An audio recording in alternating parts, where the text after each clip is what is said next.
Okay, good evening, folks. And welcome back once again to Suzerain.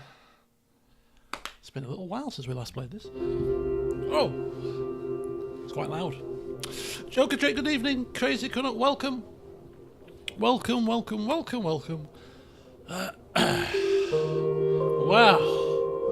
what a couple of days I've had. Well, a day, really, I suppose. Oh my goodness me. I can't seem to catch a break lately. What a crazy day. It's been generally a crazy week or two, to be honest with you.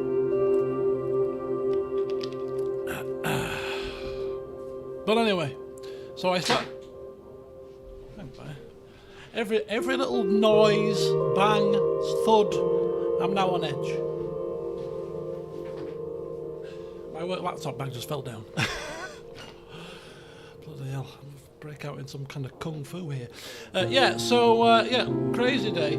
It started with I came home from Bristol, so I was in Bristol Thursday, Friday with a work conference, which was good. It went really well. Good couple of days, some good sessions, good networking, good food. I was sick of the sight of food after the 2 days, and it was just the travel. Obviously it was about 3.5 hours, 3 hours 40 minutes on the train from Leeds to Bristol. Bit of a long one, so it was quite tiring. So that took me into Friday. Friday evening, went to my friend's house, watched a film. What film did we watch? I like to share these films with you because I don't tend to watch a lot of films, but so I'm kind of catching up with films now. Oh, that was it. Seven Deadly Sins. So I've never seen Seven before, so I watched Seven on Friday. Came home, had a pretty good day. Yesterday I had a quiet day. Did some horse racing. Was supposed to do some things, didn't get round to doing them. I went to my friend's house again, had a takeaway, lovely takeaway, some dessert, watched a documentary about Rome when it starred quite a lot of famous people. It was called, I think, Beyond the Something. It's got Anthony Hopkins in it, it's got the guy out of Game of Thrones, Ewan something or other in it. Anyway, I didn't think it was very good, to be honest with you. I fell asleep halfway through. It was I think it's like an 8-part series. Anyway, so that's what I watched yesterday. And then I proceeded to walk home from a friend's house. I came back home. Now, ordinarily, on a weekend, I would go to bed maybe 1:30, maybe 2, sometimes even 2:30, 3, depending on what I'm doing. If I'm playing Football Manager, I'm on till 3. I haven't been playing that for a little while, so I've tended to just do a lot of horse racing study and research, and then go to bed a little bit earlier, so I can get up a bit earlier on, the Sunday morning or the Saturday morning. Anyway, because there was the Chinese Grand Prix this morning, I thought to myself, I'll go to bed early this evening. So I went to bed at 12:30. No, actually maybe even 12:15, which was an early night for me on a Saturday night, but I wanted to watch the race, and I had to get up at 7:15, so I thought, yeah, it's a sacrifice that I'm willing to make. Went to bed at 12:15 as normal. Hello, Pix Gamer, welcome. I'm just giving you my tales of woe. Sit back and pin your logos back for a bit. So it's 12:15. I go to bed as normal, feeling really buoyant, really happy. Had a lovely evening. I was looking forward to the race, and I had a list of things to do that I was happy to wade through on Sunday. I thought, yep, gonna have a good day tomorrow. Good day's horse racing was on. 4 meetings. So I thought, I'm looking forward to doing my horse racing today. I'm gonna have a lovely end to the weekend. Because I've got a busy week at work next week. So I got to bed feeling full of the joys of spring. At 12:15.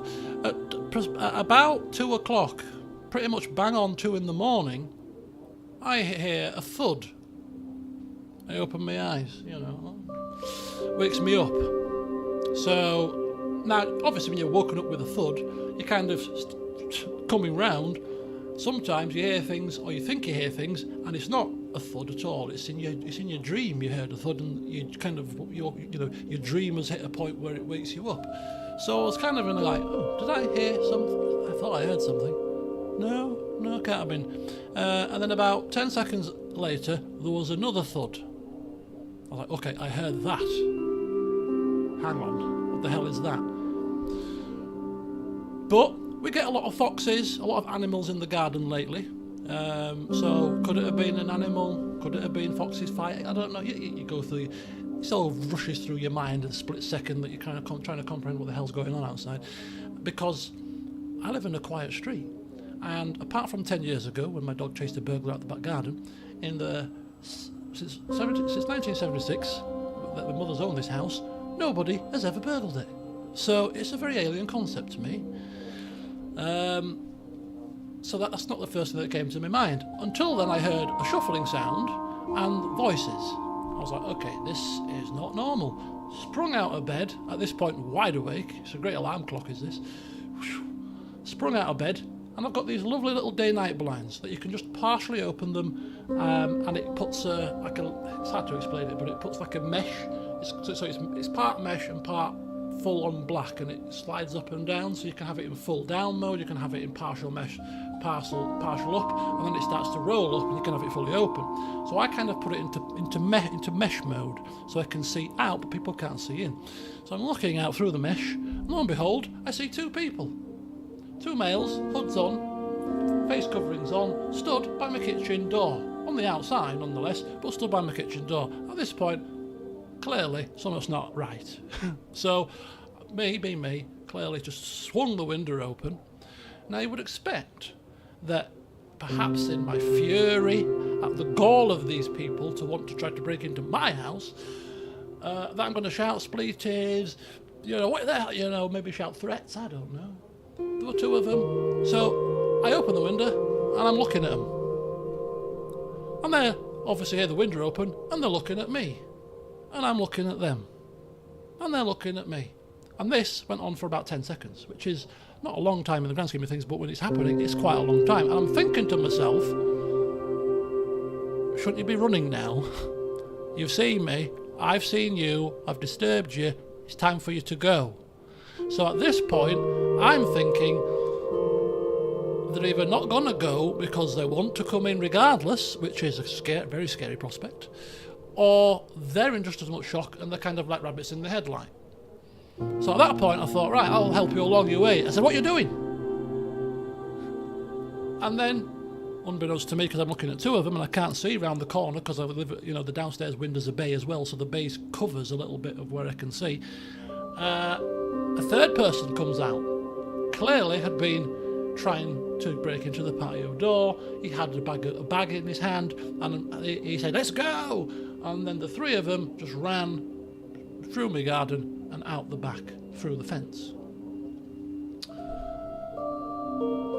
First thought was relief, because I didn't want three people in my house, to be honest with you. My second thought was, shit, they have got in the house and he's got a bag full of stuff. So I run downstairs at this point now that they've cleared off, and run into the living room, and they hadn't got in. Went to the kitchen door. Nope, they had not got in there either, so they hadn't gotten in. So I ring the police at this point. Police came 40 minutes later. And went through the whole rigmarole, reported the crime, and took to give a statement. And ultimately, that was that. That was that. So that was my 2 a.m. Little escapade. And then obviously the thought process kicks in. There were three people in my garden. There were three people trying to get in my house. I've been a police officer. I tend to know how burglaries go, and it usually goes with one person kind of comes along and maybe chances his arm, sees a window open, sees a door ajar. Your opportunistic thief. You get your sneaking burglar who goes on his own and he just kind of goes and pries his windows open, maybe does this kind of stuff with the patio door, tries to get the handle off so that he can snap the barrel and get in that way. That kind of burglar, but again, on his own. He wants to get in quickly and quietly, grab a bit, and out he goes. And I say he because it's predominantly men. Sometimes you do get two. Usually one's doing the burglary and one's doing the lookout. That can happen if there's two of them, but as you increase the amount of perpetrators, it increases the amount of risk because you're a bigger mass of people. One of you could trip over, cause a noise. It's easy to do it in smaller numbers. So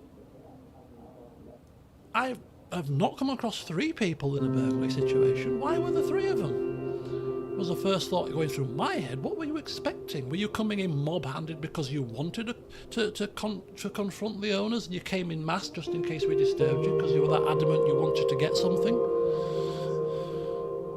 It's unusual to have 3 of them. So that was my first thought. So I'm going through this thought, and then my second thought was, you've come for my car keys. Because, remember, 5 weeks ago I got a lovely new vehicle, quite high-performance sports cars, and people burgle for car keys if they see a lovely car on the drive.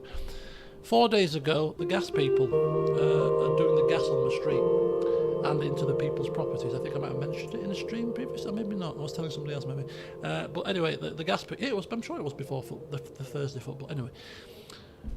So they're doing the whole street and they're grading the gas pipes to my house. So I can't get into my garage. So every night I've had my car, it's been in the garage because I'm not putting it on the street for this precise reason. Because I don't want people to be seeing it to think, oh, I might just want to get the keys out of the house. But since Thursday night, because the gas people put the bollards up and I can't get into my garage, the car's been on the street for 4 nights. Considering that, again, as I said, we've lived here many a year, and apart from 10 years ago where there was a little bit of an incident with somebody coming into my back garden and got chased out by the dog, for the remainder of the 49 years that my mother's lived here, nothing. So within 5 weeks of me getting a lovely new car, within 5 weeks, I get 3 people trying to break into my house. It's a bit of a scary one. So yes, I'm still not completely settled by the situation, but it's, time has passed. So that's now kicked me into an overdrive mode of security. Because nobody is getting my car keys and nobody is getting into my house or getting anywhere near me. Because with 3 of them it would be very difficult. Maybe they knew who lives here. Somebody that if you're going to come into my house, don't expect to be walking out with your faculties.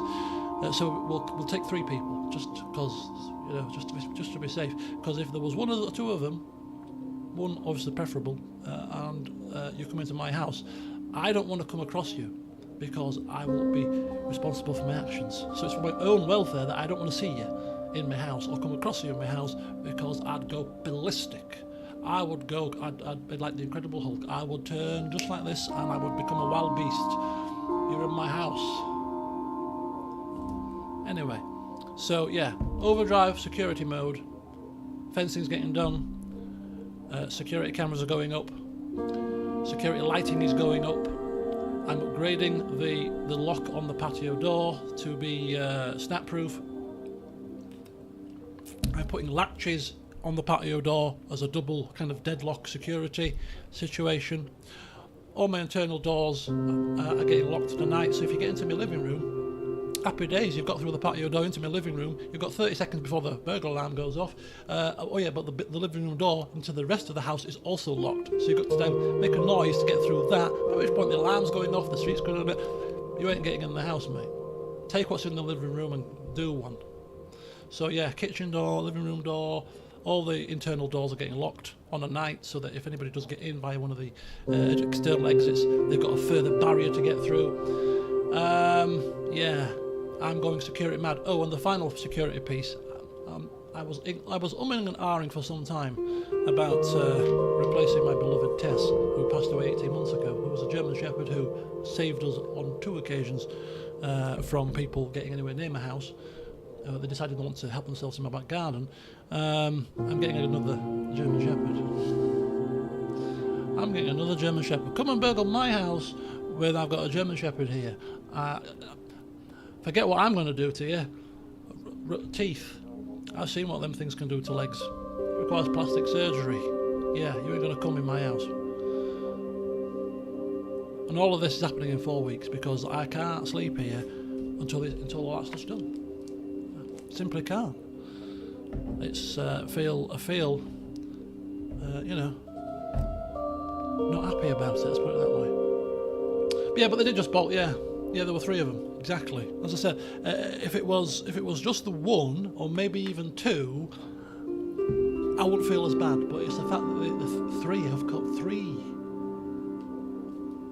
If they'd have got in, and if I didn't wake up with the sound, it wouldn't have taken them more than about 3 minutes to get that handle off and snap the lock and be in my living room, and then henceforth the rest of the house.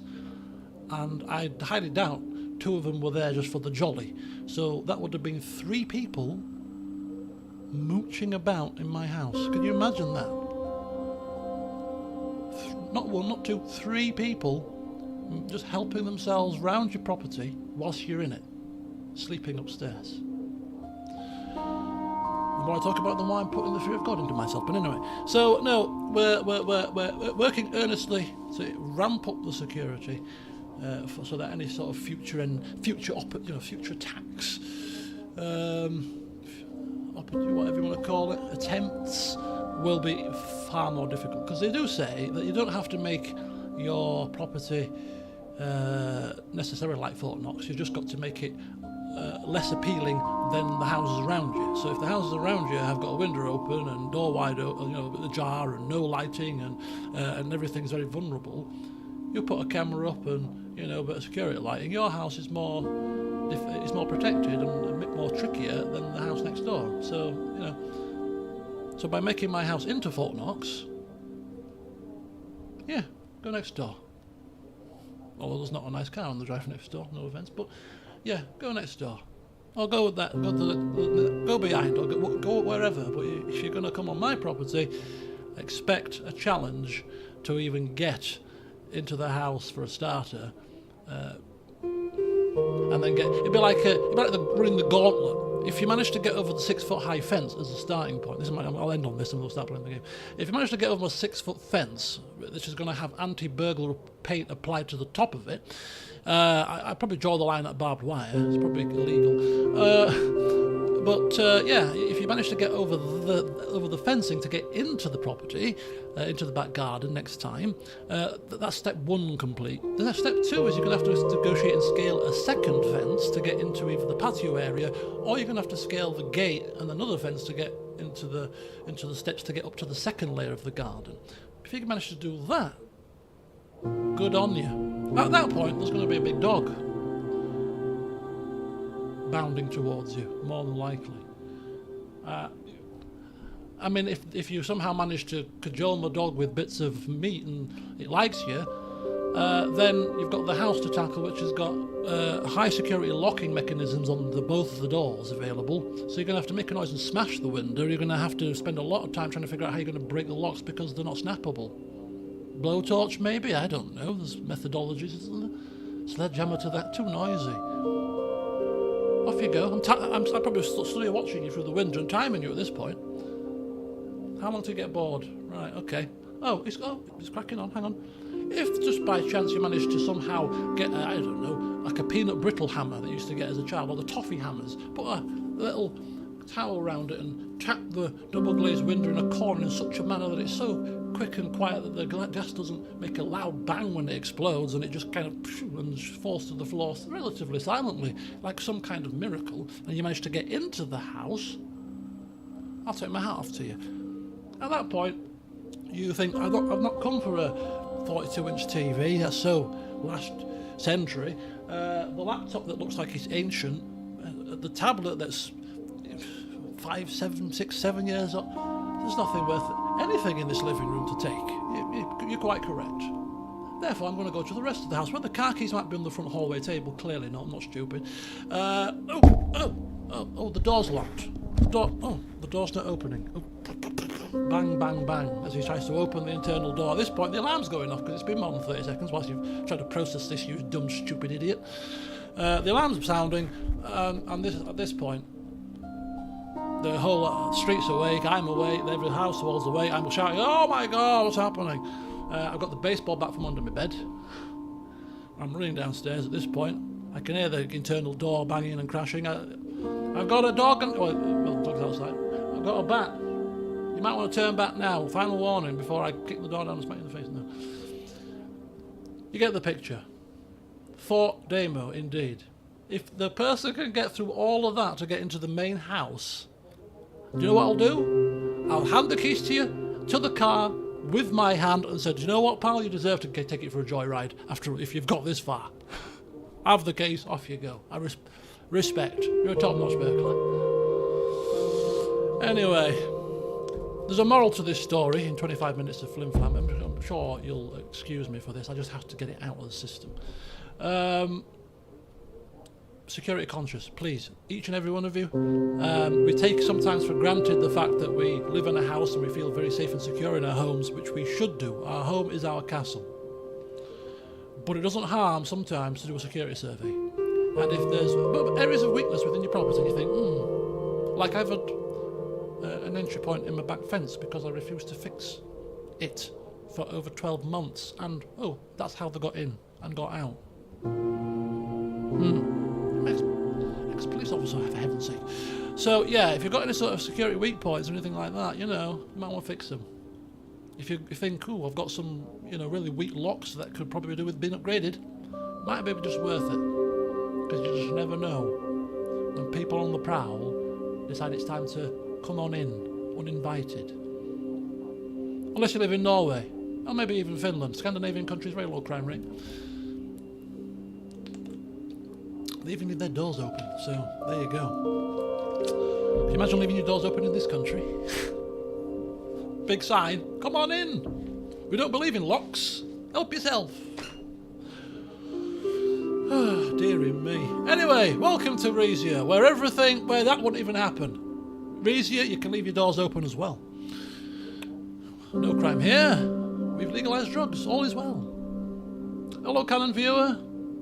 Oh, you've just missed my 27-minute story. I brought it all to life for you all.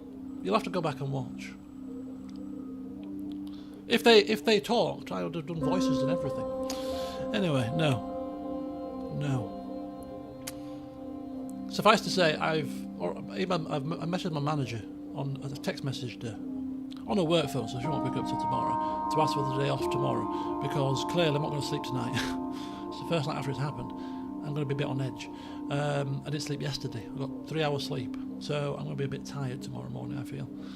So I've asked for emergency leave. Not only that, but so that I can start ringing around not locksmiths, people to sort the security stuff out. The cameras, the lights, the fences. I've got a lot of phone calls to make tomorrow. To get scammed by tradespeople. Oh, that's me, £5,000. Excuse me? It's a security camera. Oh yeah, but it patches through to Nessa. Right, anyway, what happened last time? It's been that long I can't remember. I think we ended the turn, didn't we? Oh, Suzerain did a speech.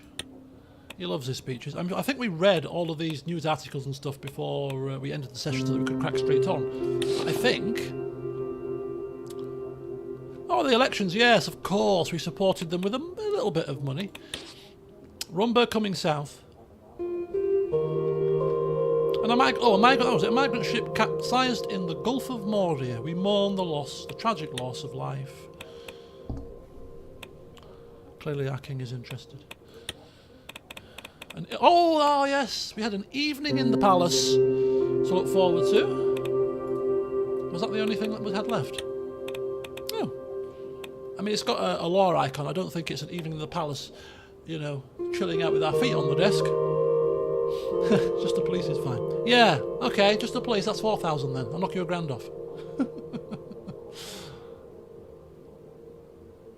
SimCity 3000 to Age of Mythology to Warcraft 1. It pretty much sounds like me. Football Manager, Red Dead Redemption 2. I can't make my mind up. And what happens? I end up not finishing both of them. Those about to die, that is it. And that's the issue that I had, Crazy Canuck.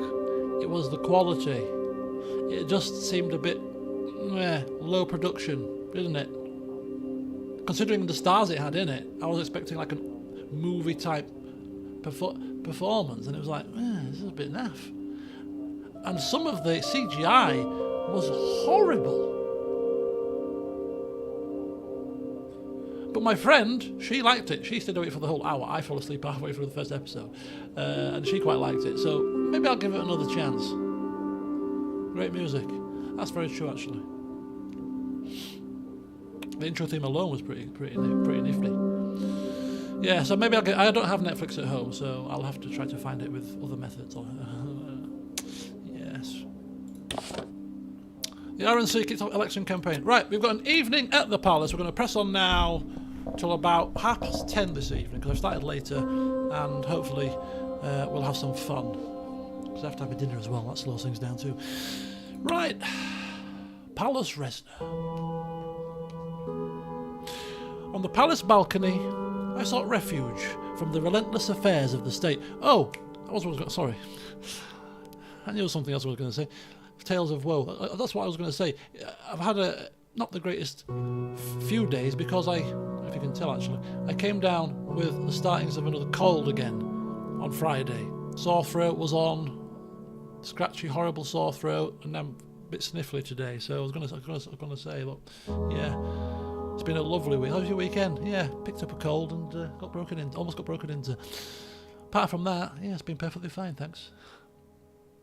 Roll on spring. Anyway, sorry. I sought refuge from the relentless affairs of the state. The grandeur of the night sky spread before me, stars punctuating the obsidian expanse like celestial jewels. There you go, you can see them there. Look. I've come prepared for the scene. Just go get my crown as well. Finish it off.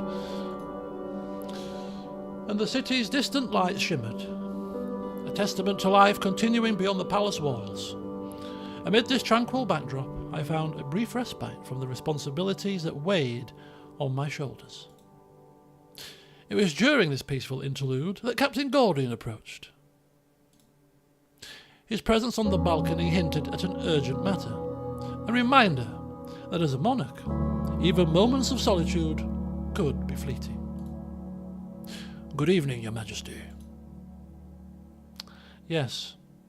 Well, we know that he enjoys lurking in the dark, so we won't ask that. That sounds a bit rude. Yeah. Not just. It was you mentioned, Jam, that Eddie. I was going to say Eddie Izzard. Eddie Jordan passed away, but then, of course, the day later, one sporting legend passes. George Foreman. Bless him. Passed away too. What do I owe the pleasure? Will be cordial. This man is responsible for saving our life. It will probably do not to tick him off. I'm here to discuss that personal matter you asked me to look into.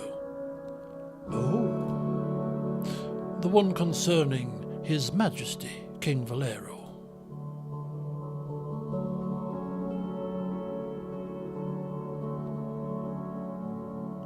Tell me what you've learned about my father's death.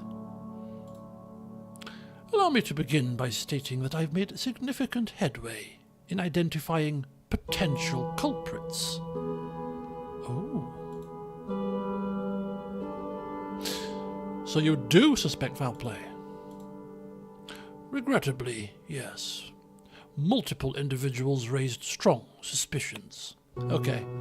You were one. Who else? There was Pablo, Duchess Azaro, my uncle, I think, potentially. Anybody out of those lists been eliminated? Who? I'm not afraid to ask. Who? Out with it, man. Spit it out. Titus discreetly looked around as if making sure there was no one else with us. My initial list of suspects comprised 5 individuals. Lucita Azaro, Grand Wiseman Ignatius, your butler, your uncle, and your mother. Yep, we missed off the Grand Wiseman, we missed off our mother. But other than that, we were pretty much on point. Yeah, carry on. Who's been eliminated from that list? Hopefully my mother and Pablo to start with. How dare you? I hope you've narrowed it down from there. Ooh, that's true. Do we press this? He was a suspect.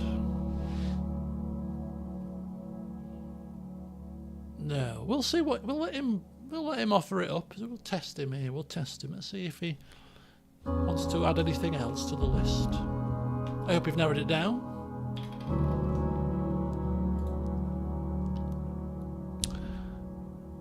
Yes.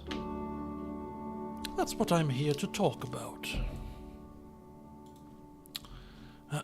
Right, I hope you are armed with substantial evidence. Starting with whom?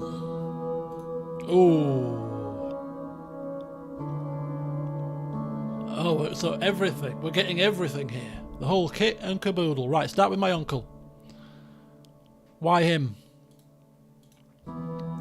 I don't truly believe your esteemed uncle would commit fratricide, but no stone must be left unturned. After supper on the night Valero died, His Grace accompanied the king to his chambers. I did not listen in on their conversation, but a maid who was on duty at the time claims she overheard snatches of an argument. Oh. Okay. What about? Apparently the king shouted out, "He is not yet ready." Those are the only words he remembered. Yes, but it wasn't dinner hours before the time of death. How could Hugo have killed him? He could have slipped him a slow-acting poison, either on the stairs or while escorting the king into his chambers. I personally witnessed no such thing, but there's a slim possibility. Could the maid have been lying? I don't see why she would have been. Unless someone might have convinced her to give this statement. Someone who wanted to cast aspersions on Hugo, to throw us off their trail. Oh, he slipped up there. He's got a strong suspicion who it is.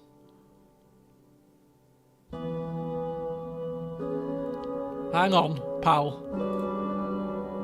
Oh, we're not gonna bring that up just yet, apparently. I reckon he thinks it's... Well, I don't think it's my mother. So that leaves Lucita.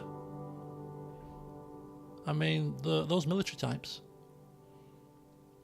It's happened once before.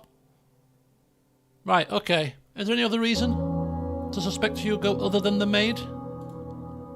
Well, the councillors and aides I questioned admitted to sensing mistrust between the two brothers.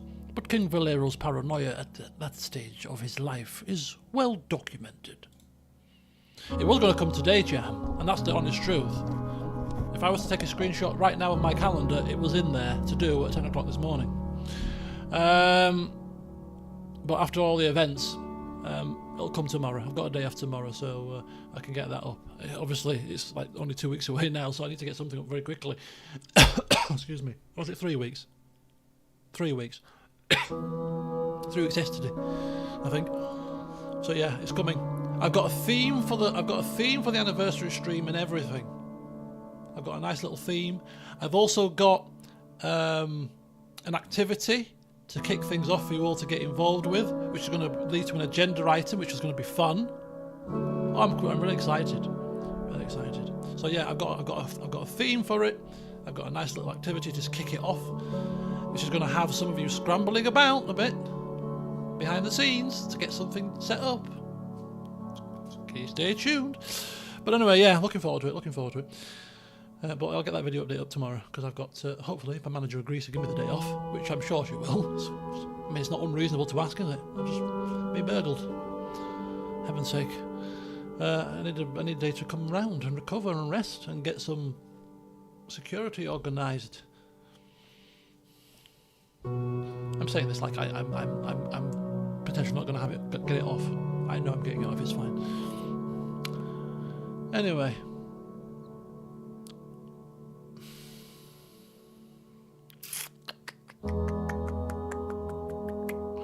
We need to find out more.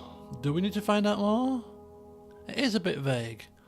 I mean, we don't want to, like, sort of draw any conclusions at the moment, but it is hard to believe. Unless he's got a very good poker face, this Hugo fella. He did stand to gain. Well, is that all? That doesn't prove he had to hand in anything. I believe that such behaviour is enough to warrant further scrutiny. Given the potential uproar from accusing the Grand Vizier of murder, I want to inform you before proceeding. Oh, we might have to sanction. Oh. Yes. We must handle this delicately. Jeez. So he's not in the clear just yet. Right, what about my mother? She can't be involved. It's a bloody beloved husband, for heaven's sake. Sir, our investigation has uncovered some intriguing findings. God. Yeah, 2 family members, guilty as sin. Everybody else, I couldn't find anything. That'll be the twist in this tale, won't it? The Queen Mother was at dinner that night. Later, as I personally witnessed, she opened the door to your father's chambers and immediately alerted the Golden Guard that he was unconscious. In between, however, Madame Estella was not in the palace at all. Okay, then where was she? This may come as a surprise, but it turns out she was attending a religious service just outside the capital.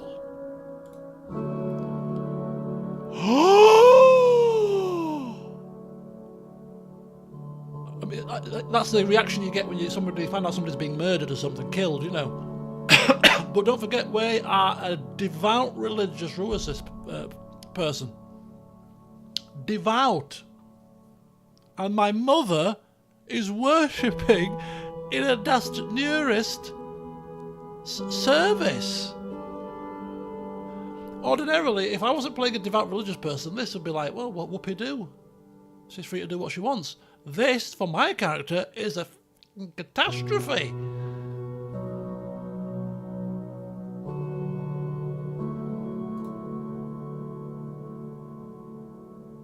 My God, I mean, would we even want to take the Lord's name in vain here, but this is shocking news. And does nearest service? How can this be? Our professionalism has slipped a bit now. All I know is that one of my golden guards, who was assigned to protect her, confirmed it. And how reliable is this golden guardsman of yours? Clearly, it must be some kind of mistake here.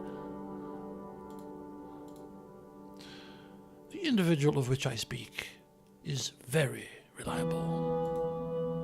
I understand how disconcerting this news might be, especially since it contradicts the official state religion of Ruhicism. But, considering her upbringing in Zeal, where Dasnurity is the prevailing religion, this revelation is quite understandable. Needless to say, this establishes an alibi for your mother, that she had no involvement in your father. Oh, yeah, you giveth with one hand, you take away with another, though. Although, didn't it say in the introduction, right? I'm sure it said that she converted to our religion when she met our father. So, actually, is it that much of a shock, to be quite fair? How could she? She knows I'm a devout Ruhicist.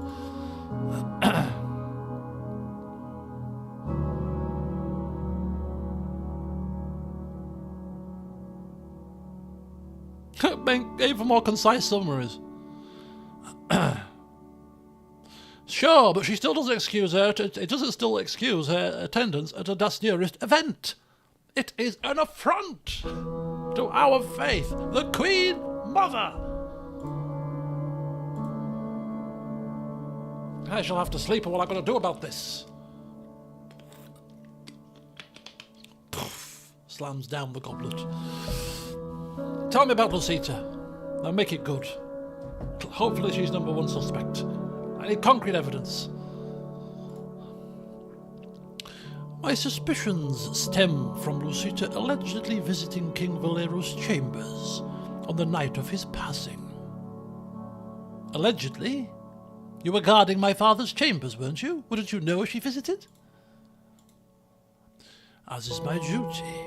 But I was standing guard outside your father's room that night, but departed for half an hour to attend a personal matter, leaving one of my guardsmen in charge. When I returned, he informed me nothing out of the ordinary had occurred, but pressed for details. During this investigation, he admitted he had allowed Duchess Cesaro access to the room for a brief period. Right, and what was she doing in there? That's what concerned me. When I questioned the guardsman, he claimed Lucita had provided him with an order signed by your father. Yes, and an order for what?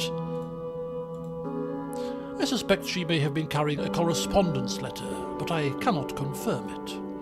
When we searched your father's chambers later, we found no evidence of a summons. Yes, this is deeply troubling. What could Lucita be hiding?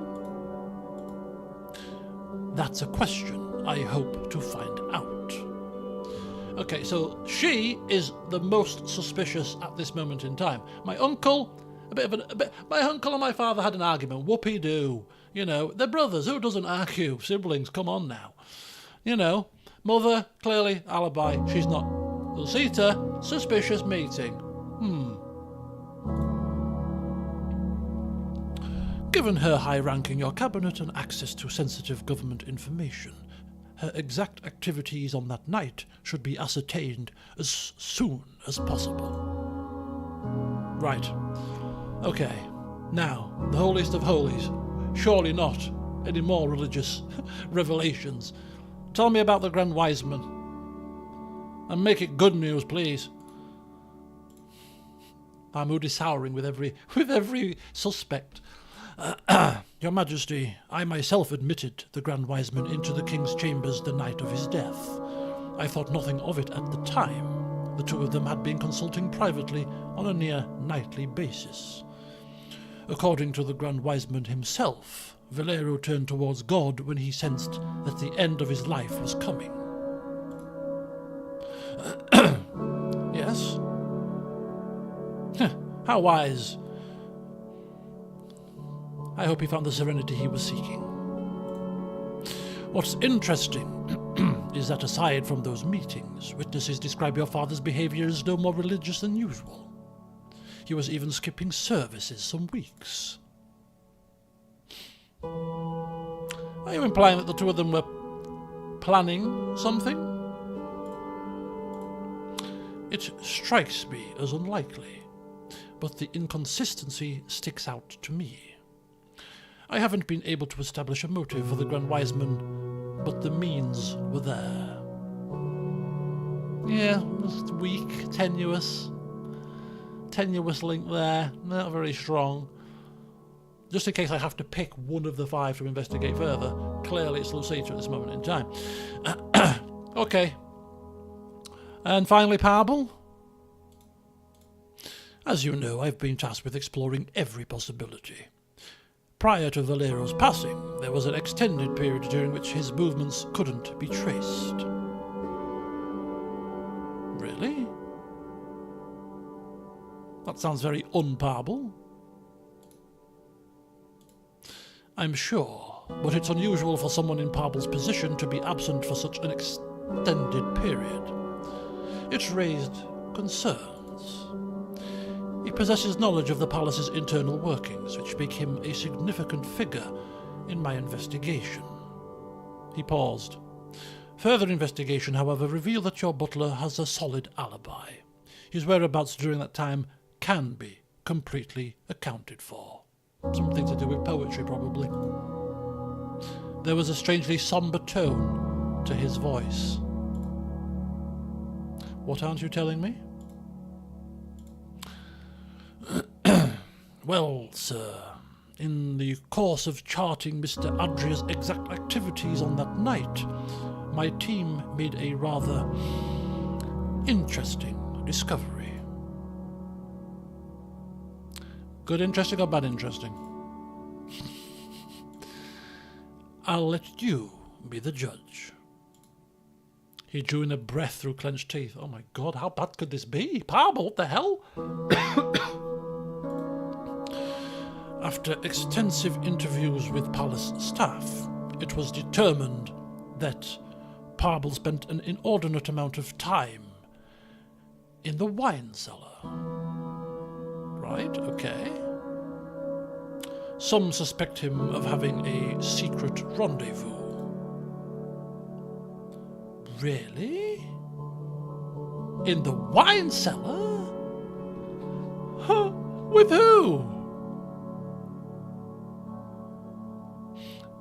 My faith guides me. We're very religious. Oh, I don't like that. I don't want to just pick the religious option, though. My faith guides me to condemn such actions. What has he done? We don't know what he's done yet. We can't condemn what we don't know he's done. He could have been having... He's having a rendezvous. Whoopie-doo. He's not even hitched. He can't be cheating, can he? Who? Who with?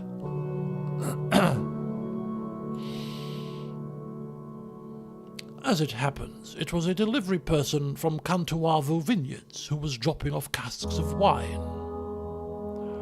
Oh, interesting. Oh, good for him. Poor Parble.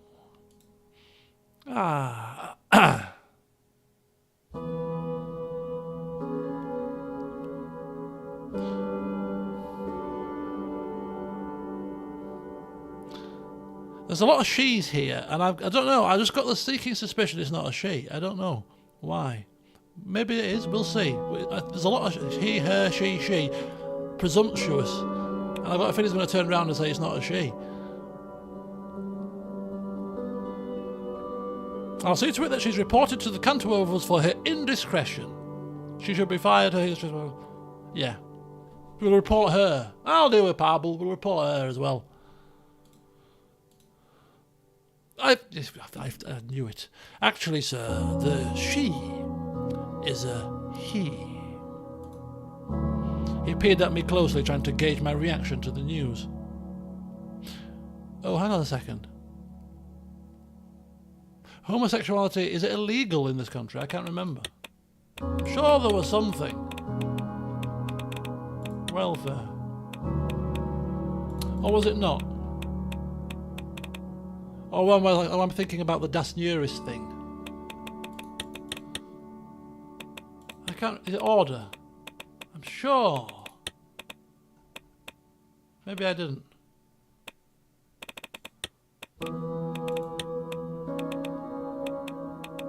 But it's definitely against our religion. Oh, we're in a ruckus now. We've got my mother.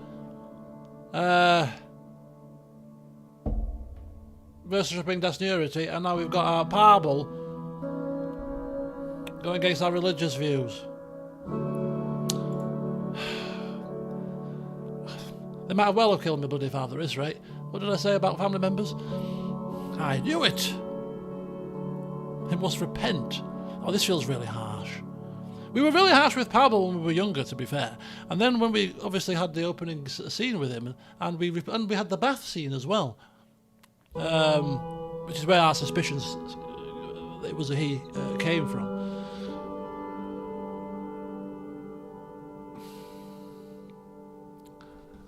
How much of a devout religious person are we? He must repent before it's too late. But it's our butler. We'll turn a blind eye. Say 15 hello dollies. Oh my god. Oh no! I have to make a decision here now. Where is Ruicism?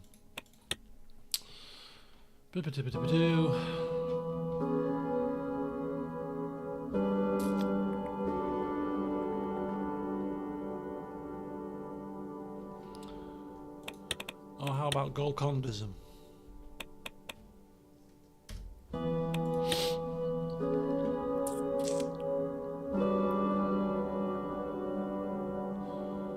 Diverted from Ruicism with its emphasis of liberation from world ties, promote a life of force, cast away material possessions, refrain from sexual relations, and engage in rigorous premeditation. It's underpinned by the belief that through the austere lifestyle and blah blah blah blah blah. Yeah, promotes the acceptance. Is the only nearest religion that explicitly promotes the acceptance. Love between men in particular is seen as more sacred. which suggests that it's not quite the case in our religion. Right, we're going to turn a blind eye to this. I knew it! Well, we didn't know everything, but we had the suspicions about certain things. We didn't turn up any conclusive evidence of what your butler and the courier were doing together, so this is all purely speculation. Yes, simply bartering for goods. That's what the official story will be. Simply carrying out the final acts of the transaction to ensure smooth trade was taking place. He's just a very thorough person, is our Parble, isn't he? Making sure every T was crossed and I was dotted, thank you. But if we catch him in a similar act again, we'll ensure he is adequately punished for his crime.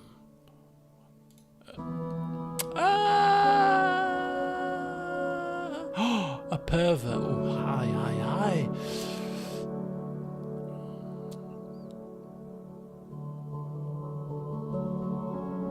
Yeah, as long as there's an interview with the duty, he's like, no, let's keep this from becoming a scandal.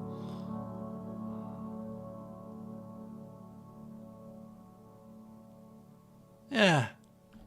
Just keep this between us. We don't want a scandal now, do we? We had many scandals in the previous playthrough, if you remember. Thanks very much to Peter. Got the Peter scandal and now the Parble scandal. What is it with people with names with P? I won't disclose this to anyone. Good job. In any case, what we discovered about Parble absolves him of any culpability in King Valero's death. Right, so here are your next steps. Precisely, exactly, utterly, 100% this. Stands to attention.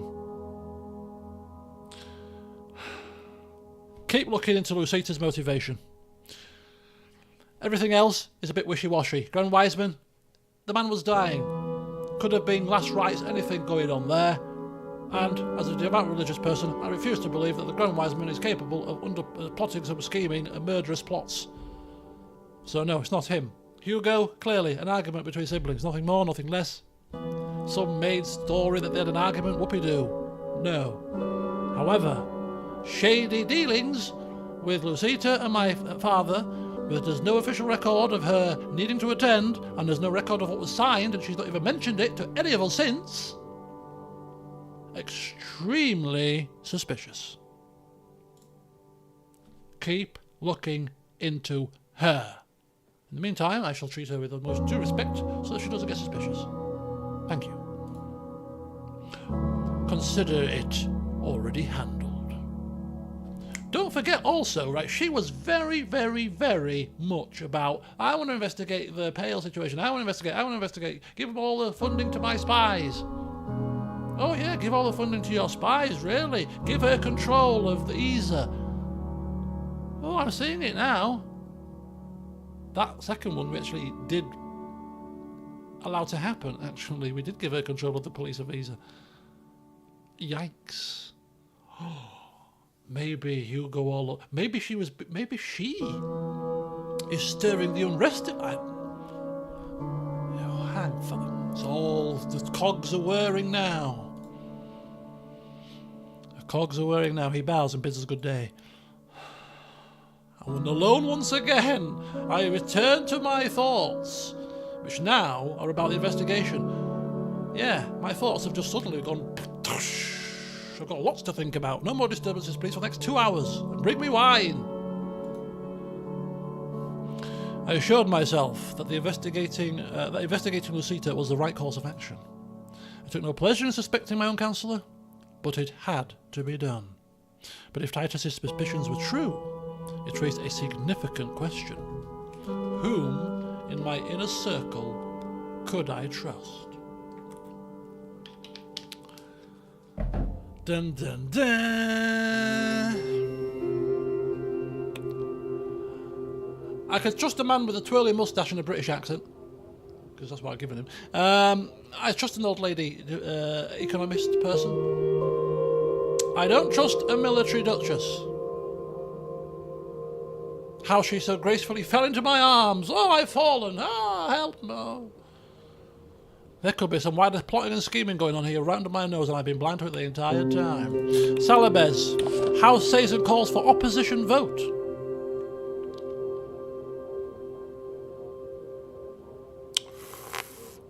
That's not a good sign. This Suzerain fella. Did I say in the last session that I was going to maybe do the housing? Did I do the housing? I was maybe looking at potentially... Yeah. Oh, we've ticked over. Should we be doing more actions with our money? I don't think... We were skirting with the idea of putting maybe one or two RPP proposals through, or did I not decide that? I think we were torn with it because of the whole situation with him and my daughter, you see. But I think we were hanging fire. But we got unrest, and we need to give them stuff. But we gave them some stuff, didn't we, in the last session? We did sign some stuff.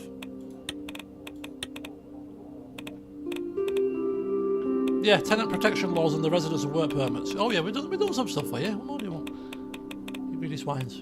Housing. Yeah, but we'll bear it in mind. We'll bear it in mind. Right, what have we got here? Monteclar. RNC hopes to secure Monteclar support. So it's basically the campaign trail is in full swing here. Ooh, opposition figures lodge complaint against Rizia Radio. Because the RNC enjoys dominance on the airwaves. Oh dear. Rizia Radio has already replied, stating that they will continue to broadcast RNC ads as before. You can like it or you can lump it. We are State Radio. Bye. Call from Chancellor Hegel. What does he want? Electoral Commission recruiting poll watchers. Oh, they're asking for volunteers to help watch the polls and count the votes. I'm telling you, this is going to be the next twist to this tale, is that the RPP are going to get the majority and then we're going to be royally screwed. Mainers will be laughing. I can tell you now. The RPP has found an unlikely ally in the former Nelvisar oil field workers. Yes. Previously been a bastion of RNC support, but given the disregard of workers' rights and the loss of jobs from the field closure, the allegiance is showing cracks, and they have been swayed to change sides. So some of the stuff that we have done in this campaign so far is leading to the outcome of the result of this election. So it makes me think that if we had done things a certain way, we could get RNC back in again, whereas what we've done, it's looking like we might be getting a change in the House of Delegates. Oh dear. This playthrough is going to end in a ball of fire. Like every other playthrough of this nature. Oh dear. Imprisoned. Imprisoned. Son dead. What was the end of my first playthrough of the original game? Catastrophe. Military coup. It could be, it was deja vu. In the middle of the night, I was woken up by a knock on my bedroom door. I heard Parble's voice in the hallway. Sorry, Romus, but there's an apparently urgent call for you downstairs. Oh, I'll be out right out. I quickly dressed and joined Parble in the hallway. Yeah, how are you, Parble? Let's prize information out of him here. Feeling all right, are you? Fancying any wine lately? Subtle as a sledgehammer. I am well, Your Majesty. Oh, we can actually be subtle as a sledgehammer. Any palace intrigue I need to know about? Oh, only the usual nonsense. Everyone's still speculating about Her Highness's marriage prospects. We walked through the palace corridors until we reached my study. An attendant stood ready with the blue phone. He informed me that Chancellor Emmerich Hegel was on the line. I picked up the phone. Good evening, Mr. Hegel. Hello, Mr. Taurus. I'm truly sorry to disturb you at this hour, but we have unfinished business.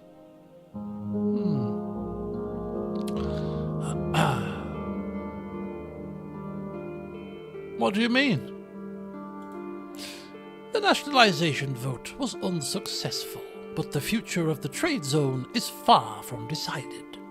Despite your refusal to grant self-determination to Morella and its mines, I still see a chance for cooperation between us.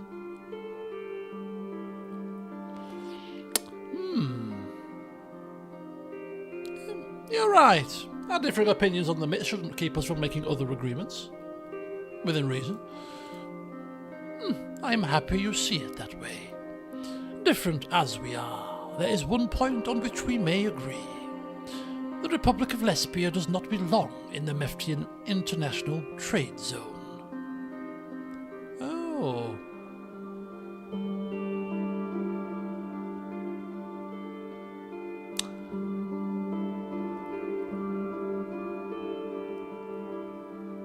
Well, you heard what I said. We won't want to go pitch too far in Lesbia's corner here. We will support them, of course, because of the agreement in place, but we're not going to go OTT, so we'll keep it very strictly factual, which is true. We did say we will not accept any change in the way the myth is handled. Yet Morella and Valgsland will not accept the status quo, so what are we to do? Yes, what exactly are we to do? Tell me, Mr. Hegel, what exactly is it you have rung me for this late hour? Let me lay it out for you, Mr. Taurus. Prime Minister Sultana is planning to reopen negotiations on the MIT's profit-sharing agreement. Any new version will have to be approved by 3 out of the 4 countries on the board. Say you wanted to make an agreement where Lesbia came away with nothing. As long as Valgsland approved it, it would still pass. Do you understand what I'm saying?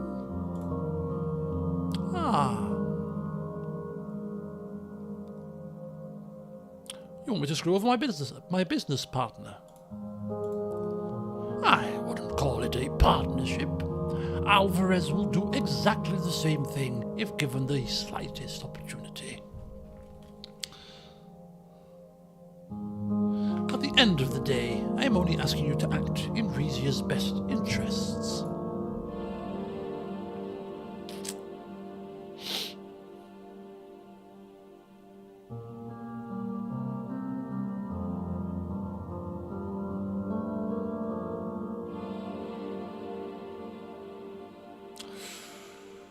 Nope, we're not gonna go for it. We need to work out a deal with Lesbia and Morella. Valgsland's input is irrelevant. That sounds a bit on the harsh side, but it's very well true. No. Oh? I could hear irritation in his voice. If it's an incentive you want, Valgsland cannot publicly support a monarchy like Rizia, especially after the way you voted. But we can sell you our naval equipment, which I need not remind you, is vastly superior to Rizia's own.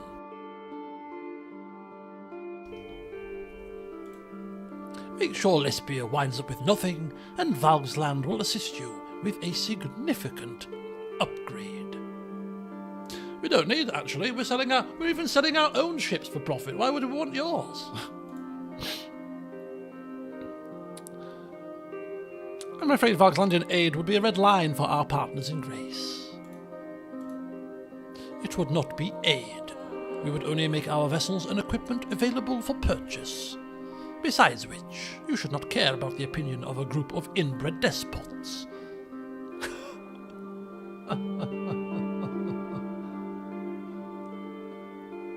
You hope to win me over by demeaning me and the institution I stand for?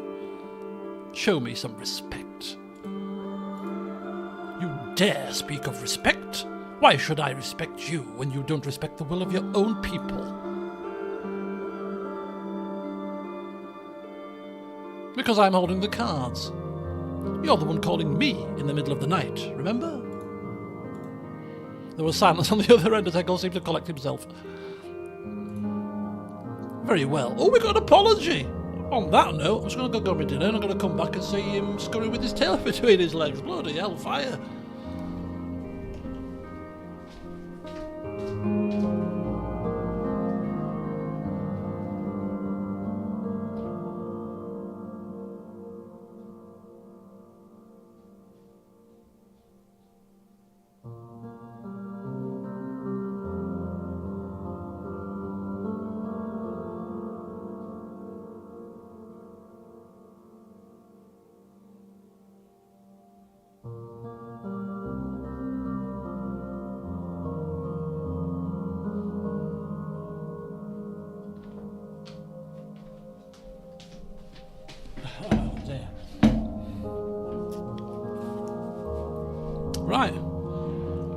Apology accepted. Just give me a second here. I'll have a bit of my my cheesy veg.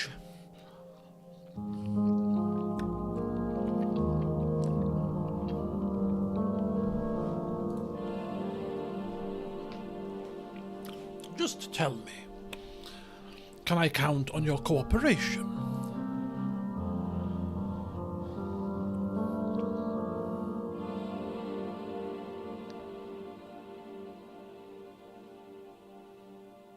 No. There will be no cooperation between Rizia and Valkland, Mr. Hegel, on its matters or otherwise.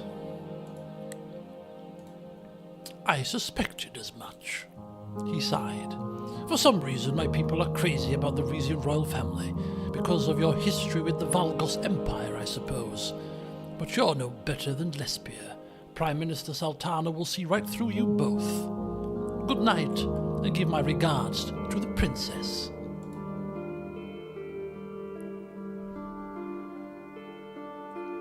Excuse me? He hung up. That sounded like a threat to me. That sounded like a flipping threat to me. Right, I'm just going to go through the news and the briefings while I have some of my dinner. And then we have... Oh, some further trade negotiations with Mirella. Oh, happy days.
Right.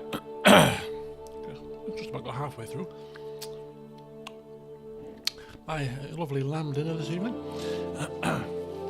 So we've arrived to renegotiate, basically. Bit of history here to reflect upon. Welcome back to Morella, Mr. Taurus.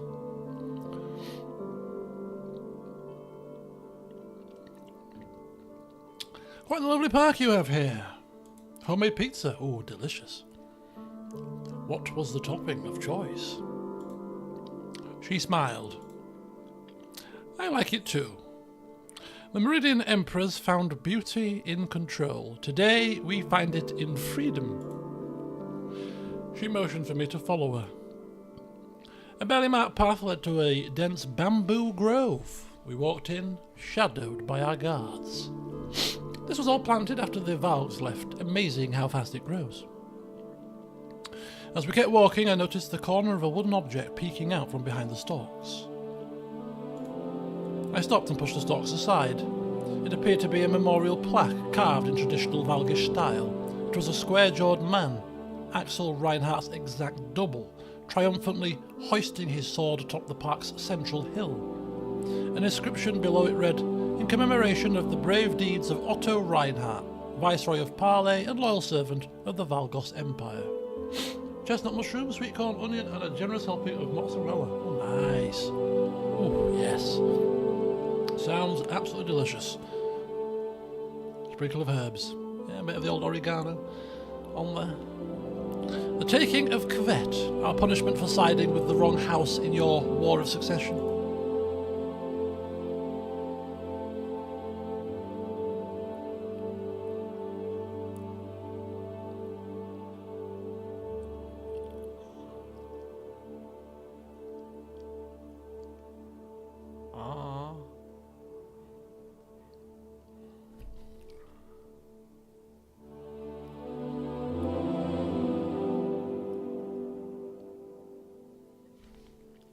I think a bit of my temporary tooth has come out.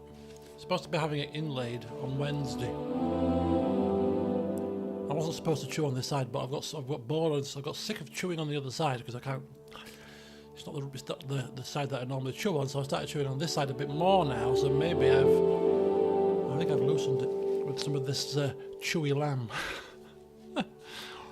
Oh heavens! I'll have to check out in the mirror later.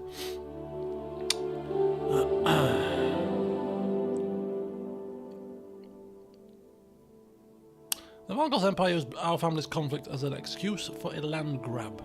Both of our countries lost territory. We lost one of our most important cities and our access to the Antisaean. There is no comparison. Thankfully, we were able to get it all back after the revolution.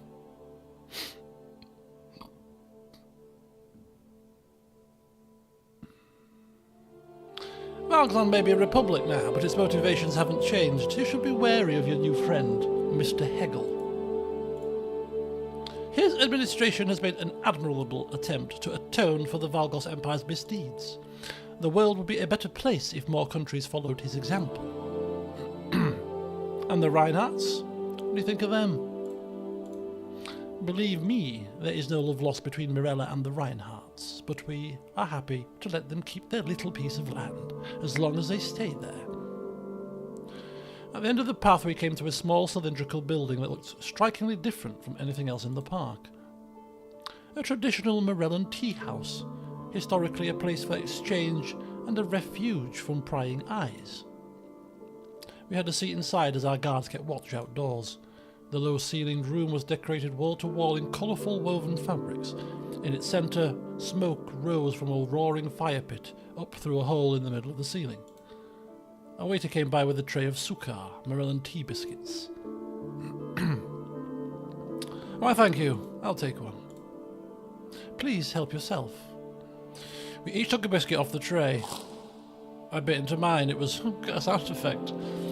It was dry, crumbly and barely sweet, perfect for washing down with a sip of tea. Clearly we're a king, and so decorum dictates that we shouldn't dip the biscuit, dunk the biscuit in the tea, have the tea dripping all over the place whilst you put it to your mouth. Like I would. Especially with custard creams. digestives. Any biscuit, really. Tastes so much better dunked in tea. The waiter, however, seemed to have disappeared without serving us anything to drink.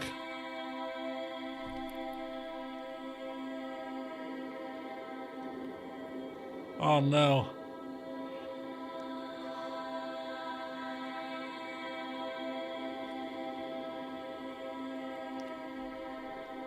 We've been poisoned.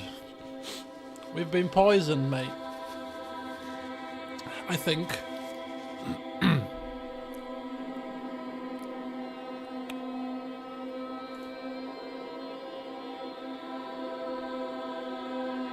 Oh no, hang on.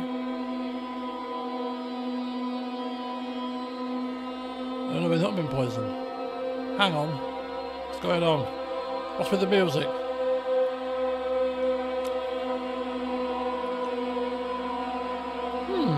That's an oversight. Well, I'm sure he'll be over with our tea shortly. Oh, we have been poisoned. I noticed Sultana had left her biscuit uneaten.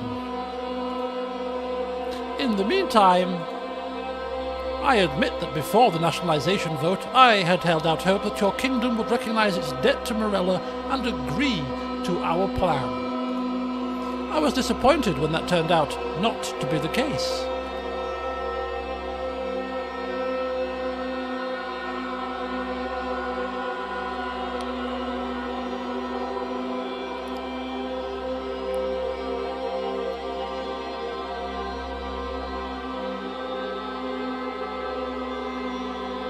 My hands were tied by Rizian business and governmental interests. Madam Prime Minister, surely you understand. The biscuit had drained all the moisture from my mouth, rendering my speech incoherent. I would like to once again emphasise that the country of Morella will not go back into the way things were.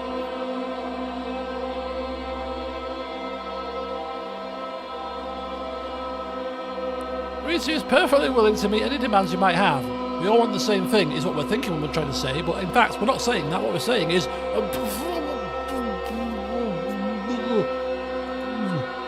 My tongue felt like it was covered in sawdust. I tried in vain to swallow. Sultana leaned forward. Neither of us want to resort to military measures, but I will say this.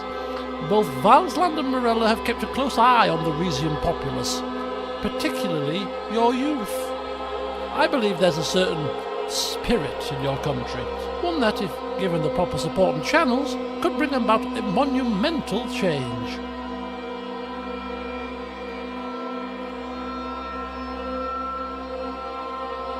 To be some tea, damn it!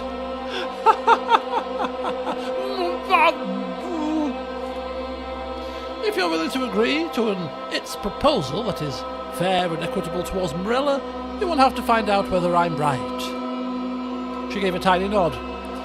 Oita stepped over with a pot of tea and two intricately ornamented ceramic cups. Once he'd filled mine, I drank immediately. The hot tea nearly scalded my throat, but I couldn't speak again. That was an attempt to intimidate me. You have failed. She blinked innocently. I am truly sorry. I have no idea what took our waiter so long. She nibbled on the corner of her own biscuit, then took a slow, deliberate sip of tea. You should know that while the Mitts as a whole will not be nationalised, Morella and Valgsland have come to an agreement on our own. Chancellor Hegel is turning over his country's stake in the trade zone to Morella in exchange for standard compensation and a continued presence on the board.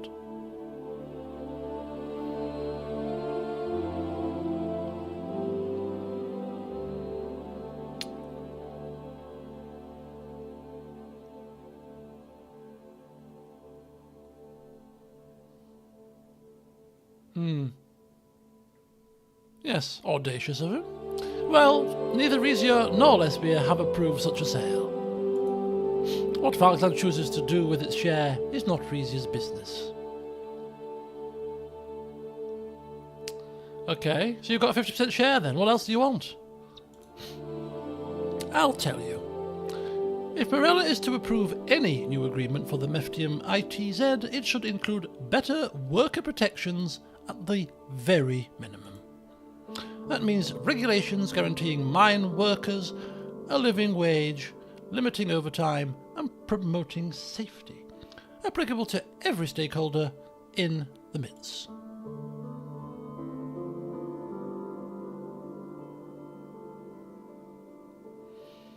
Oh, now this is going to go against our agreement with Rusty. Now, however, I wonder if we could use this as a way to excuse the situation with Rusty. Well, we're tired. I don't think it's going to wash, is it?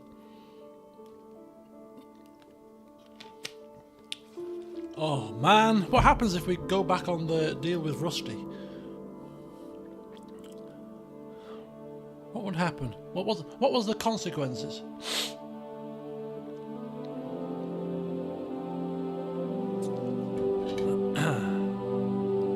I cannot remember. Screw Lesby before they screw you. It's probably a good point.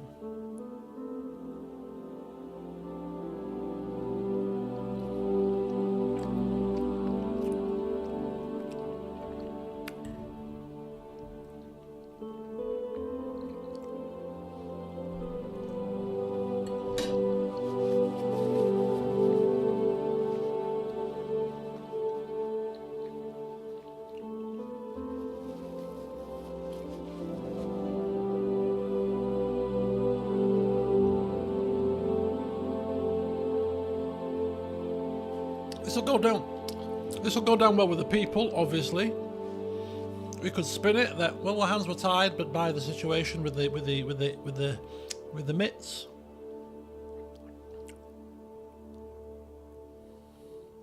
I can't remember what the consequence was of not doing this. I think it was something about blabbing about something, wasn't it? Wasn't it going to say something or reveal something that we'd agreed to, or the bribe maybe? Which is bad. Very bad. As if we need to be painting in any worse light to the people that already hate us. Oh God. This is not an easy decision. How can you claim to speak to miners who've never worked a mine in your life? You don't have to work in a mine to empathise with the situation, do you?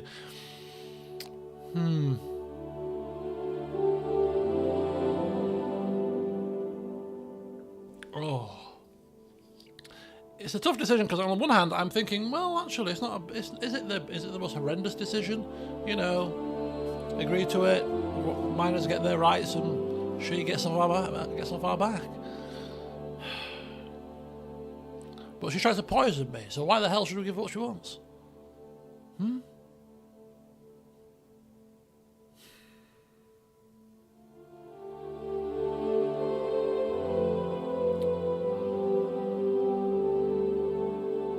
What do we need Lesbia's help for anymore, anyway?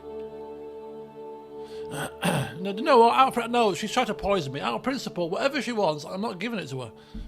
Forget it. You pulled a stunt on me, love. Not a chance. Yes. Unfair financial burden, I'm afraid, in my country. It's just the way it is. We can't go introducing a raft of rights. I'm afraid. Simply not. What's the plan for the week ahead? Well, tomorrow I'm having a day off, so yeah, got quite a bit of bits of things to do. Got a list of stuff to do on my board. What to do with finding stuff to work people to get stuff installed now. I'm gonna go out for breakfast though. I think after the past few days that I've had, going out, taking my mother out for breakfast is going to be a way for us just to have a de-stress and just chill out for a bit. So I'm going to go for breakfast somewhere. I've already eyed up the place, looks very nice indeed. It's about an hour's drive away, so we'll have a nice drive out into the countryside. Pancakes or waffles? How about sausage, bacon and egg sandwich? How will that go down? Followed by the most amazing cakes, because this place does the most amazing cakes apparently, and buns. My mother's diabetic, by the way. Hey, have a treat. Cakes that you're not supposed to be eating. Oh dear, but I can happily eat them though. Not really. I've got gastric reflux. I shouldn't be eating them either. Look, we don't have to buy any, do we? Just because they're on display and looking all delicious, we don't have to buy any. But why have you driven me for an hour to get here? If we're not going to buy any cakes, you're not coming an hour. You're not driven an hour and a half. You're not an hour. Sorry, you're not driven an hour to buy a bacon and sausage sandwich now, have you? No. Anyway, let's see what she says to this. Your parliament? You'll forgive me if I don't take that seriously. It's the voice of my people. We seem to sound idiotic.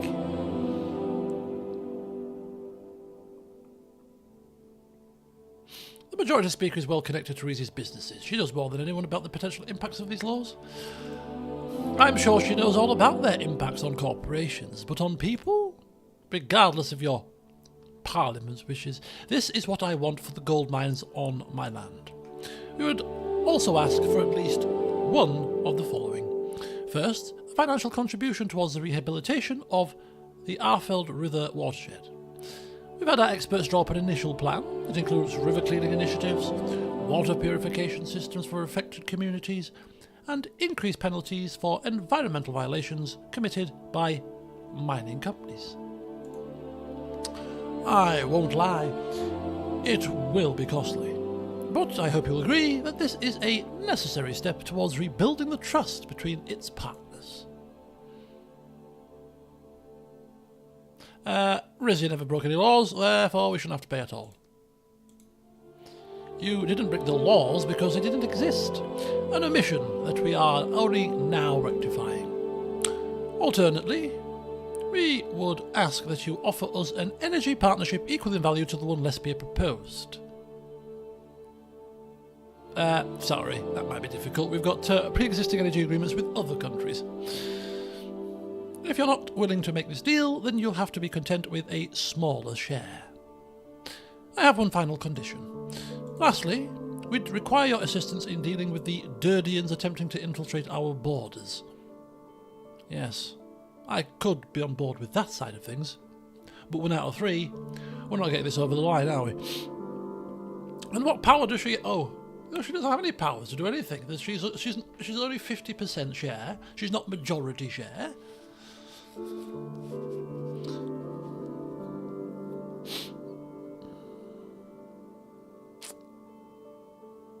And by dealing with, you mean killing? No, she doesn't mean... She doesn't sound like the kind of person that wants to be killed. We'll just clarify. I mean peacefully deterring. Amzal refuses to talk to me. Can you guess why? Because you're a woman. Exactly. The Supreme Wiseman refuses to negotiate with female leaders, but I have a hunch he will respect a king and fellow Ruhasist.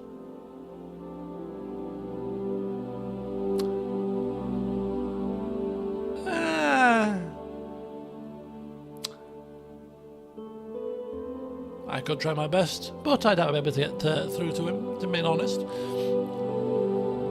For both of our country's sake, I hope you do. Anyway, that's everything from our side. Do we have an agreement, or are there other options you'd like to discuss?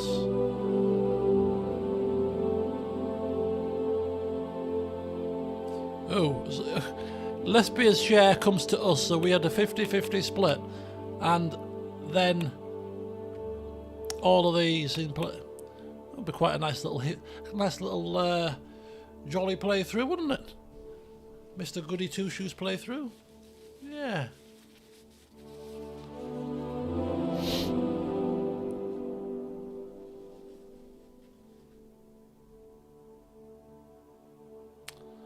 Here's what I propose. I've heard enough. Please do tell me.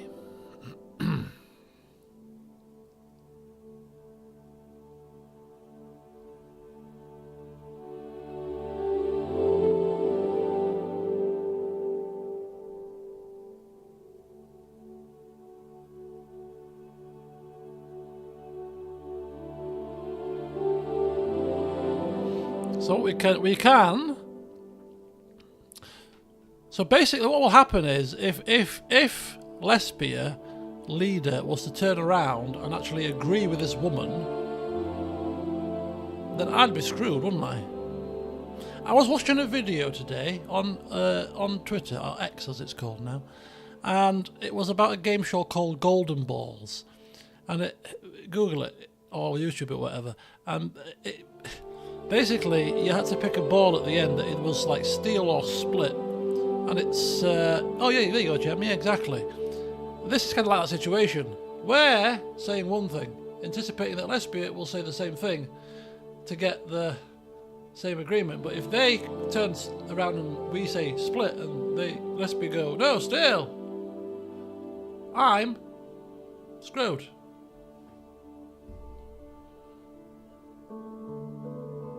Can we trust Lesbia? Oh no. See, now that you mention this, Phil, I do wonder if you mentioned this with prior knowledge. I hope not. That's not the case. But oh no.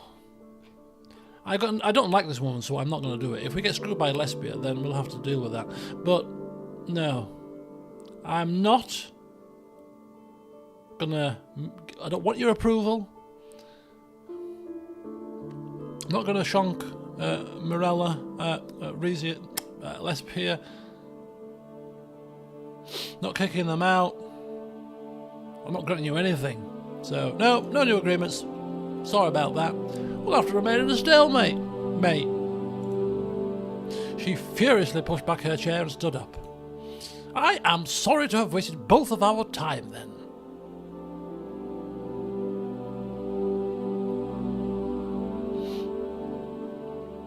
It wasn't a waste. Now I know my security forces should be on the lookout for Morellian revolutionaries. Good day. What makes you think they'll be Morellan? Goodbye, Mr. Taurus. Oh, of course, she threatened that she was going to cause an uprising if we didn't agree. Threats. Threats. Threats. Just threats, hopefully. Oh, I don't think Chris is here, is he? Is it Chris? Where is it, Chris? Or was it you, Crazy Canuck? Am I getting my C's mixed up? Who likes all the English biscuits?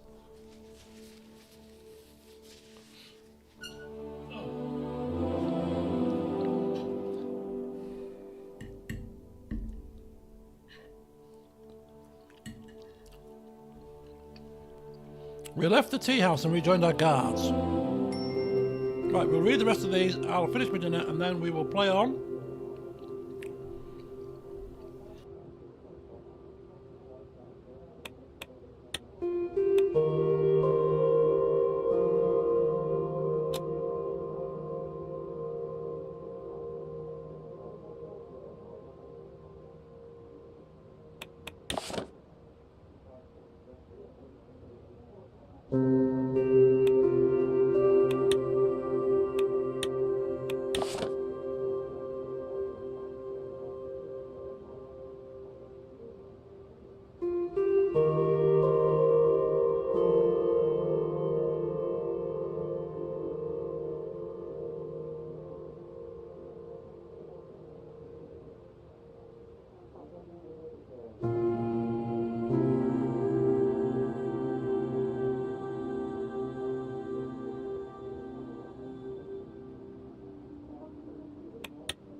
And you're very much welcome, Phil.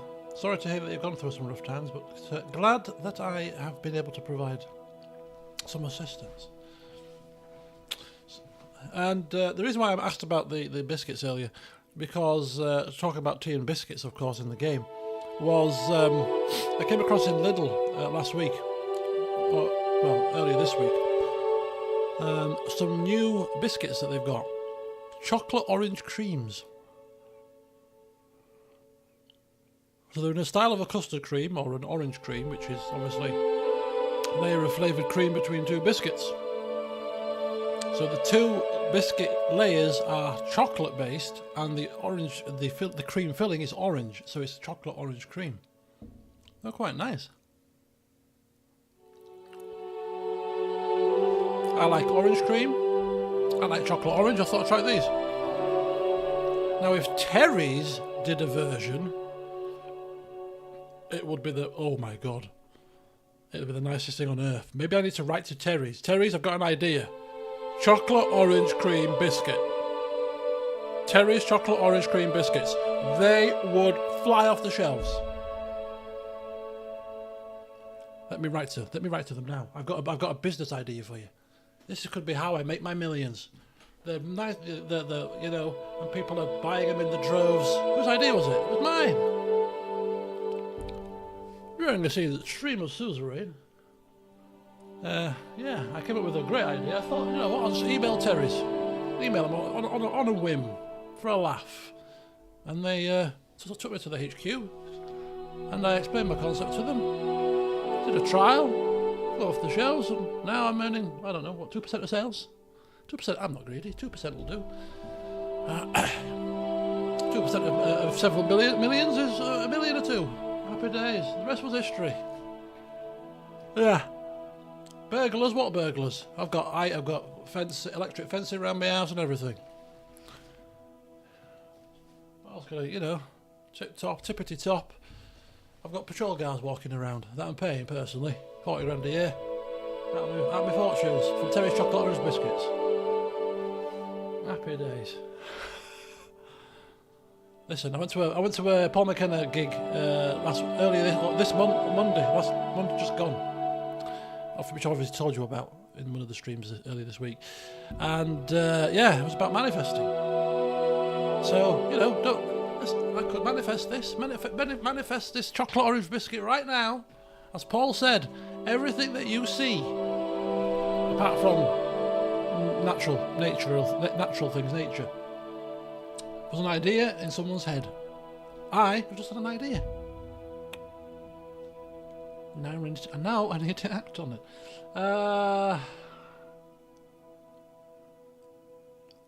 Oh, you can. You should join my Discord server, Phil. Head over to the Health, Food and Fitness channel, and there is somebody who buys English biscuits and lives in Canada, I believe. So he's trying them. Get yourself on that bandwagon. You can compare notes. It'd be great. Because, yeah, English biscuits. I've been to America many times, and there are many good things about America, but your biscuits and your chocolate is not one of them. Sorry. No offence. I'm assuming you're American, by the way. That's probably very bad of me. I don't know. You might not be from America. You might be from somewhere else. You might be from Egypt. I had somebody watching from Egypt.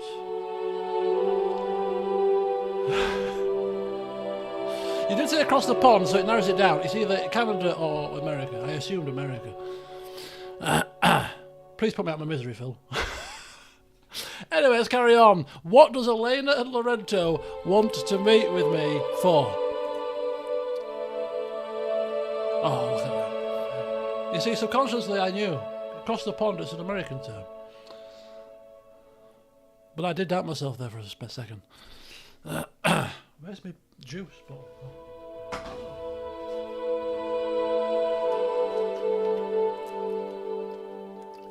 So yeah, biscuits, chocolate. No. I love peanut butter. Now if you combine Reese's peanut buttery goodness with our chocolate, you'd be onto a winner. I'm writing to Galaxy next. We always have a little bit of flim-flam after I finish my dinner. It's a natural point just to have a bit more natter, and then get back to focus again. So yeah, idea number 1, Terry's chocolate orange cream biscuits. Idea number 2, Galaxy, get yourself in the peanut butter game, because that Reese's chocolate's rubbish. How about you do some peanut butter things? You can't use the cups and all that nonsense because it's probably a trademark, but use some kind of peanut buttery goodness, coated, surrounded by Galaxy chocolate. You want to win a Galaxy? It's not Galaxy, is it? Is it Mars that own Galaxy? I think it's Mars. So I'm writing to Terry's and I'm writing to Mars with ideas for their next big item. Let's see if they take me seriously. I'm gonna email them, honestly. I'm gonna find an email address for business inquiries, and I'm gonna say I've got an idea. I'm a random person, but I've got a great idea for a biscuit. Hear me out.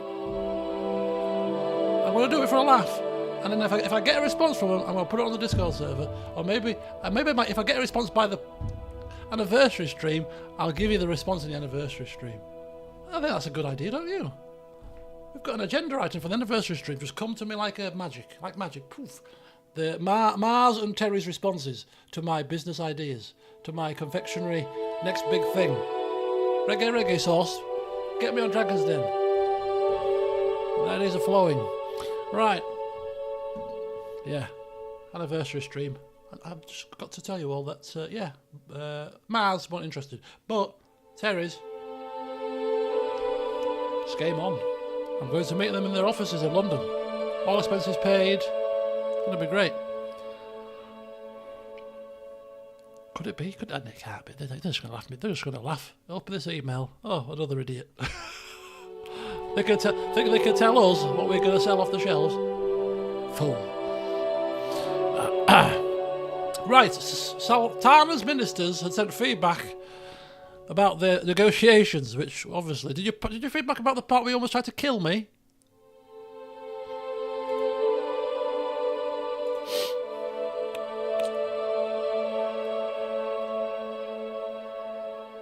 I think there's a law where they can't do that. They can't what?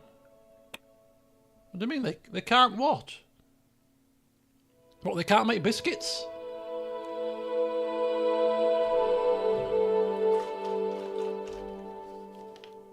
Orange creams are not trademarked, are they?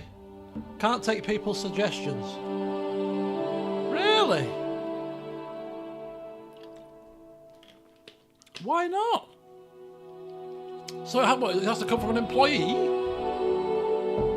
That's silly. That would be a silly law, surely. How else do you get ideas for things if you don't, you know? I'm going to have to Google this now. Not now, as in, I'm going to have to Google this after the stream. Before I email and make a fool of myself. Oh, it's a great idea, mate, but we can't take your idea. But what I'm going to do is I'm going to pass it to my mate who works here, and then he's going to have the idea, and you're not going to get a penny.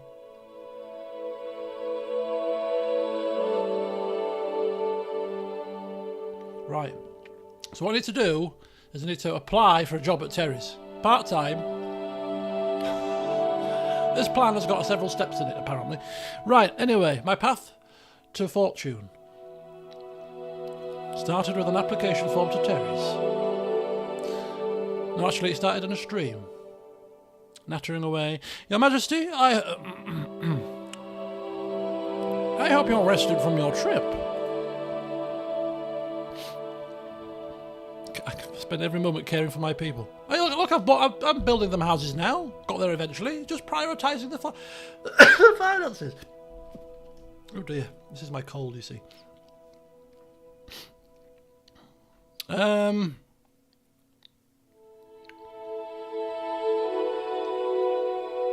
Barely, but it'll have to do.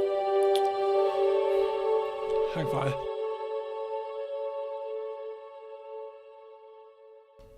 Oh dear. You know when you've got this a sneezing fit happening? Itchy nose. Oh god. I do hope you can rest more easily after today's meeting. As do I, Your Majesty.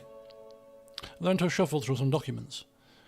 We have been going through the possible outcomes now that the MIT's negotiations have reached a standstill. Currently, Rizia and Lesbia are in favour of keeping the status quo. while Morella and Valsland are demanding change. I believe Lesbia is prepared to stand together with Rizia in this fight. Yes, it's the least they can do. You did very well, Your Majesty. With Lesbia and Rizia as a united front, the vote will be split 50-50. The regulation and ownership of the Meftian Basin will have to remain the same. The question is whether Morella will accept that. How serious did Sultana seem about her threat to send millennialist revolutionaries to Rizia? Very serious. We should be stepping up our anti-revolutionary efforts. A wise precaution, Your Majesty. At any rate, all we can do at this point is wait and keep watch. I will inform you of any future developments. Thank you both for your hard work and good advice. What advice have they given me? Hardly anything. They've just given me a summary. That's what we're here for, Your Majesty. We've gone long past our allotted time. Why don't we call it a day? Yes, excellent suggestion as usual, Miss Werner. The three of us wrapped up our meeting and went our separate way. Is it just me, or was it like the most pointless meeting ever? That's the kind of meeting that could have been an email in 1949 or 52 or wherever we are now. You could have faxed that to me. I don't know. You could have paper aeroplaned it to me. Anyway, did they think it'd be any advice? Anyway, maybe there might be more to give if we'd have made different choices. Visit to the Esquiris gas field. Oh, interesting. Maybe, I don't know, a royal visit? Sultana expresses regret. Yes. Oh, dearie me. Oh, she will be talking to her other trade partners, which means Lesbia. Oh, Lesbia's so screwing me over. Oh, I can feel it. I can feel it in my fingers. I feel it in my bones. Assault on Rizian citizen by... Oh, no. This is not the stuff we need to be happening right now. Ban Swordish tourists... or bring Swordish tourists to justice in Rizia. Send tourists back to Swordland avoiding a trial in Rizia. No, you commit a crime in Spain, you go to trial in Spain, don't you? You don't... Is that not how it works? I mean, obviously, I've never committed an offence in a foreign country. But surely, I want to go and cause some damage, criminal damage in Spain. I'll be expected to be locked up in Spain and dealt with in Spain, you know. Swordish tourists, they bring them to justice in Rizia. Simple. What's happened anyway before we do that? This is my home. This is my home area. This is the Van and Kiris region where we are still held in a very high regard. We need to seem to be acting here. A scandalous incident. Ooh. Heated debate. Public outcry demanding justice. Diplomatic considerations urge a more measured response. Constrain our relations and set a precedent for future... we could kind of bring them to justice in Rizia. Now, we have been a kind of a king in the past, certainly, very much so, where when it comes to certain things, there's the full arm of the king's law, you know. When we got taken down by the Sazins, for example, their family is dead to us now. We act harshly against certain things. So this kind of situation, but Swordland relations, wine, Swordish whiskey, the whole tourism thing going on here. We could just send them back and just sweep it under the carpet, prevent a diplomatic incident when actually on the world stage we need more partners in crime. Especially when it comes to the whole Zeal incident, although Swordland I'm not going to get involved in that side of things. Ooh, what do we do? I kind of want to bring him to justice. I think we've got enough. Oh, but Anton Rain is in charge now. Interesting. No, I'm sorry. We can't have it. Diplomatic outcry, maybe so. But these people have assaulted Rizian citizens in my hometown. Justice will be served. I'm afraid to have to say. Rizia chooses justice over diplomacy in Valenkia incident. The Rizian government's decision to prosecute the Sordish tourists involved in the Valenkia assault internally marks a significant moment in Rizian-Sordish relations. While this move has been lauded by the Rizian public for its commitment to justice, it raises questions about the diplomatic repercussions. We'll smooth that over with Swordland. What do they care about a few flipping tourists, for heaven's sake? Enrique emerges as buffer zone and global trade power.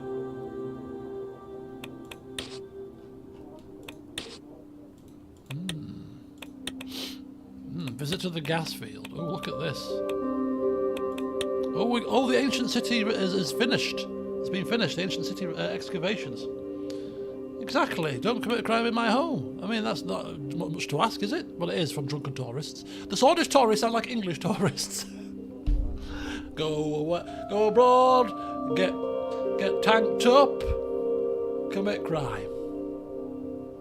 Yeah. If your English jobs get locked up over in a foreign country, you get tried over there, my friends. See you later. For your stupidity. Topaz, right. Let's visit the gas field and maybe smooth things over.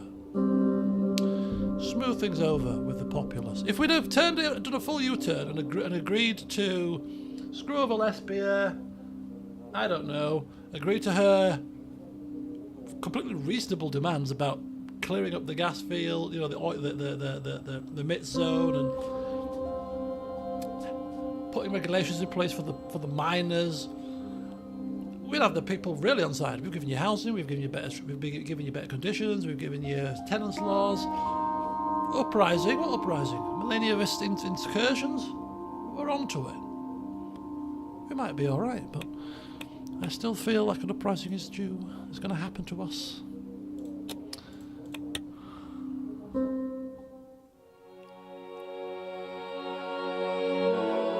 I invited Vina on a yacht trip from Topaz out to view the Iskiris gas field. I mean, obviously, if you've got to get around by sea, you've got to get around by sea, but travelling with your daughter on a yacht, flashbacks is all I'm saying. I hadn't visited since its expansion had been completed, and it had been a long time since my daughter and I had talked. The Rizania was anchored a few hundred metres offshore. I stood on the aft deck, awaiting Vina's arrival.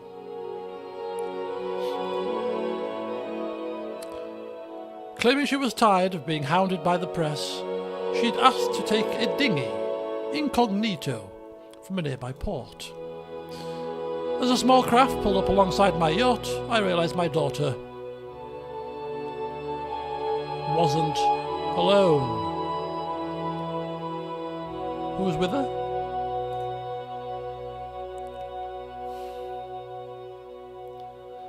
She secured the boat and climbed out to join me on the deck, followed by Manus Sazin. I can feel the blood boiling in the king as we speak, the face going flush red, the steam, cartoon style, coming out the ears, you know, all while she's trying to remain kind of poker-faced.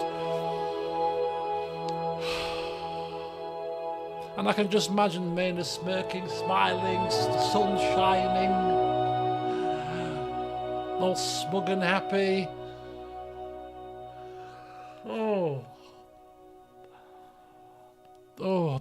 I feel for the kid because he loves his daughter so very much. Hello, father. Paralysed with fury. Yes, greetings, Your Majesty. Oh, greetings, Your Majesty. Manus bowed. The two of them regarded me nervous. Oh, look at him, so sweet. He's nervous. Oh, for heaven's sake, get off your high horse rumours, will you? The band's nervous around you, clearly. Wants you to like him, probably, and you're there like a flipping typical father-in-law.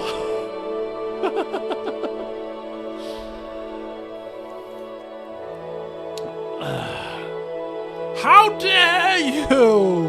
You! How dare you!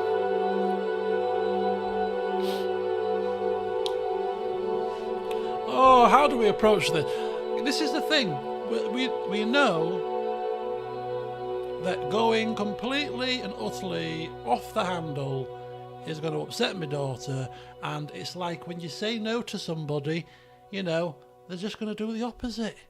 You're not going to see him. You're not, no. The more you say no, the more it's like that kind of forbidden love thing, you know.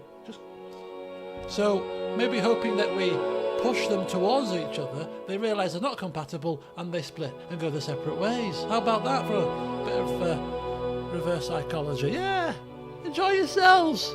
I'll pay for your meals for you. Off you go. Enjoy each other's company. Realise that she's a pain in the ass and you're an idiot, and then everything's well with the world. Relax, Mr. Suzerain. Relax, support luxury. I know coming here wasn't your idea. My daughter's master manipulator. Have you seen how many books she reads? He broke into a smile. Your daughter is a hard woman to say no to, but you know that more than I do.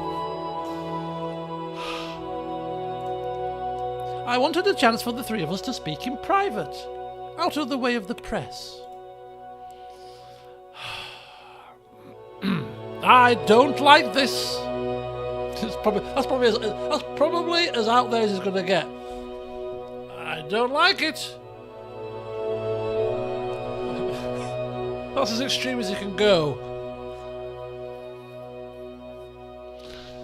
But seeing as Mr. Suzerain has come all of this way, I'll indulge you both. I mean, what choice do we have? We're in the middle of the flipping sea with a dinghy. We're in a dinghy. Where am I going in a hurry? Thank you, Your Majesty. The yacht pulled up anchor and we began our journey out to the Esquire's field. As we ascended to the upper deck, I noted the Rizinia's shabby state of repairs. The paint was peeling in places, and a few of the fixtures were rusted. Oh, not one easy here. Oh, for heaven's sake, it gets better, this. It's probably looking up and down the place. Oh, this needs a lick of paint.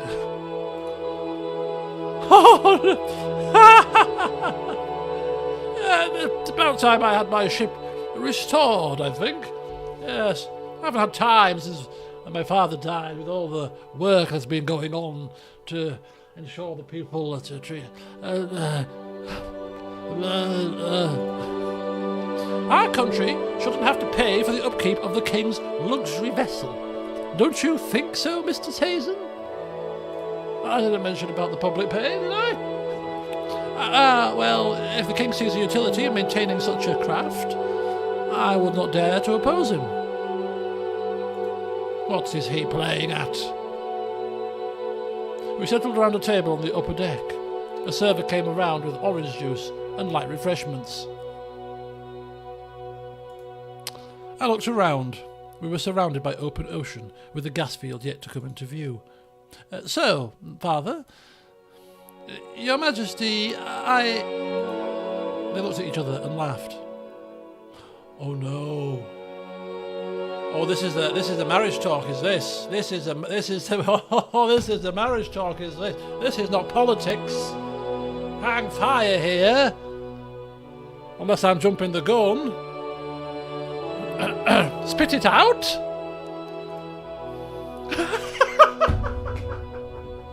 It's actually an option.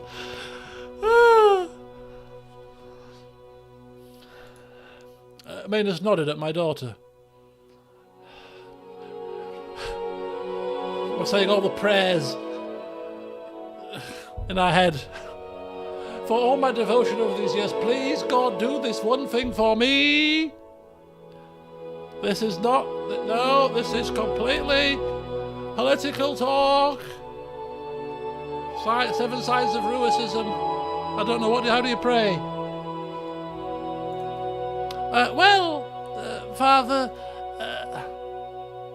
I don't think it's a secret that the two of us connected in Salabez. What, when you swung him actually around the dance floor? We've been corresponding since then, and speaking on the phone when we've had time. See you later, Cham. I confess, I withheld my feelings at first, fearing reprisal from the king. Yet the more we spoke and wrote, the more I realised what a fool I'd be to walk away from such a beautiful, inspiring woman. Vina blushed furiously. Oh, heavens. Heavens above. We knew it was coming. We knew it was coming, let's be fair. But it's still one of those things, you know it's coming, but when it still comes, it's still almost a surprise. Because you just always hold on to that little bit of hope that maybe you were wrong. Maybe you've misread the signs. We both know better than to rush into marriage, but it is our hope that you will give your blessing to our relationship. Oh, it's not marriage. Oh, it's just relationship. Oh, God he's half answered my prayers. I will remember to do whatever I need to do this evening to say thanks, to give thanks. Okay, yeah, it's going to serve no purpose saying no. It's just not going to serve any purpose. My daughter has me wrapped around my little finger. If we say no, they're just going to not listen. I would love nothing more as a bit extreme.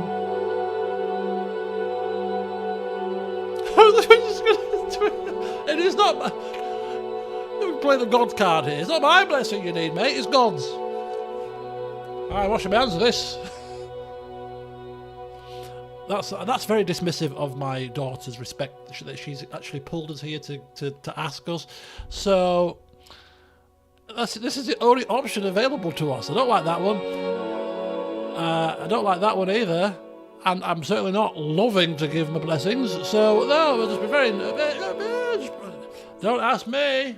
There's a higher power to be asking. Let him decide. Cop out answer.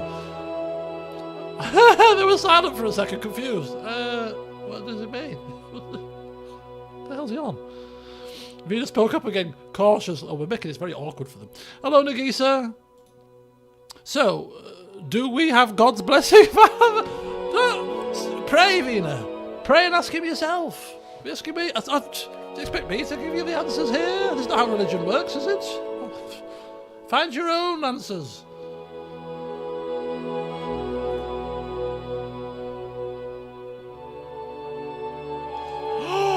It's very true.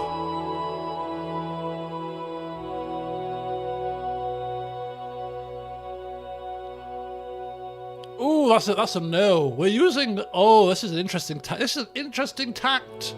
Huh.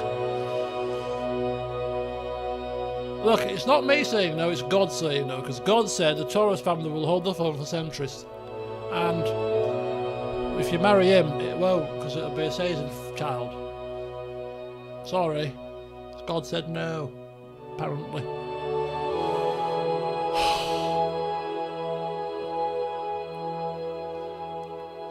This religion card. It should be a no-brainer, shouldn't it? Look, I'm religious. I'm a devout religious man. But then you could say that this is religious too. Because who's to say that I might not get married myself and have a son, which then will then outrank her.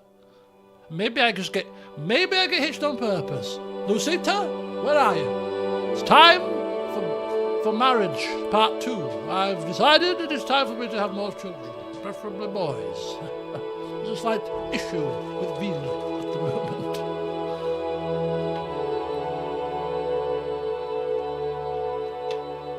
Oh. I'm not doing it because it's my daughter. And my daughter comes before religion. Religion very high on the agenda, but behind mother and daughter comes religion. So it has to be daughter first, I'm afraid. We could almost argue that religion should come before those two, because religion should dictate how they live their lives, I suppose, if you want to look at it like that, but no. Oh, this is essentially giving the blessing now, isn't it? But we're doing it in a religious manner. We're not loving to do it. As long as you can swear, putting it on their toes, that abide the laws, keep him dear in their hearts and all that malarkey, then you do have God's blessing. But only if you can abide by that. Which they're going to turn around and say, oh, yeah, of course we do, yeah. But have a think about it first.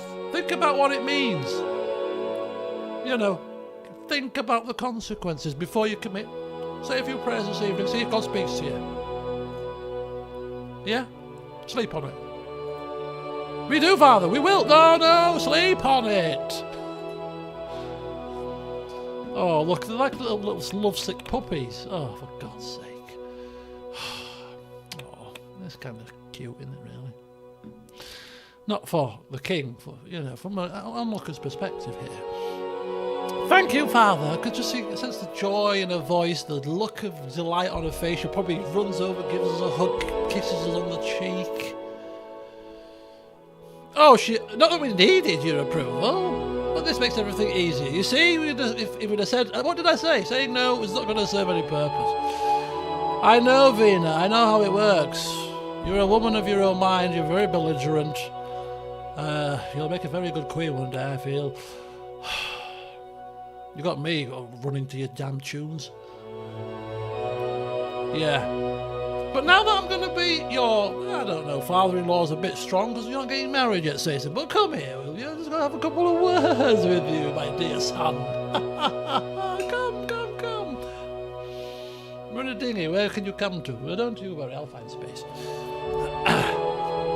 Kind of that situation where I don't know, maybe you're under a table, you sat next to him on a table, you're smiling, Venus sat over there, looking at us both talking to each other, oh, yes, and you kind of grab his balls under the table and give him a good old and a smile, made a smile. Yes. Do anything to harm my daughter. Is something wrong? Do anything wrong to hurt my daughter, and you will be very, very sorry. Do you understand? Yes, you're great, Majesty. Yes. Excellent. Right, I'll release your balls now. Thank you very much.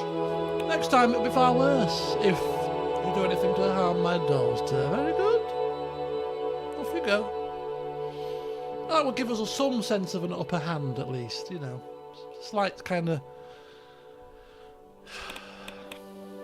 That little bit of something rather than complete catastrophe. Hugging, embracing tightly, we're just sat there, smarting. After a while, faint industrial noises began puncturing the quiet. We were nearing the Esquiris field. Who cares about the flipping Esquiris field at this point? I forgot where we were going. I don't give a crap about the Esquiris field all of a sudden.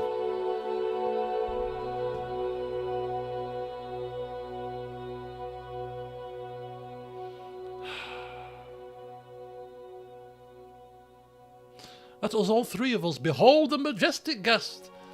Extraction capabilities of the kingdom of Rizia. You know what? Let's feign joy. Let's not pretend. Let's pretend we're happy about this. Come on, come on. We'll cry in our handkerchiefs later.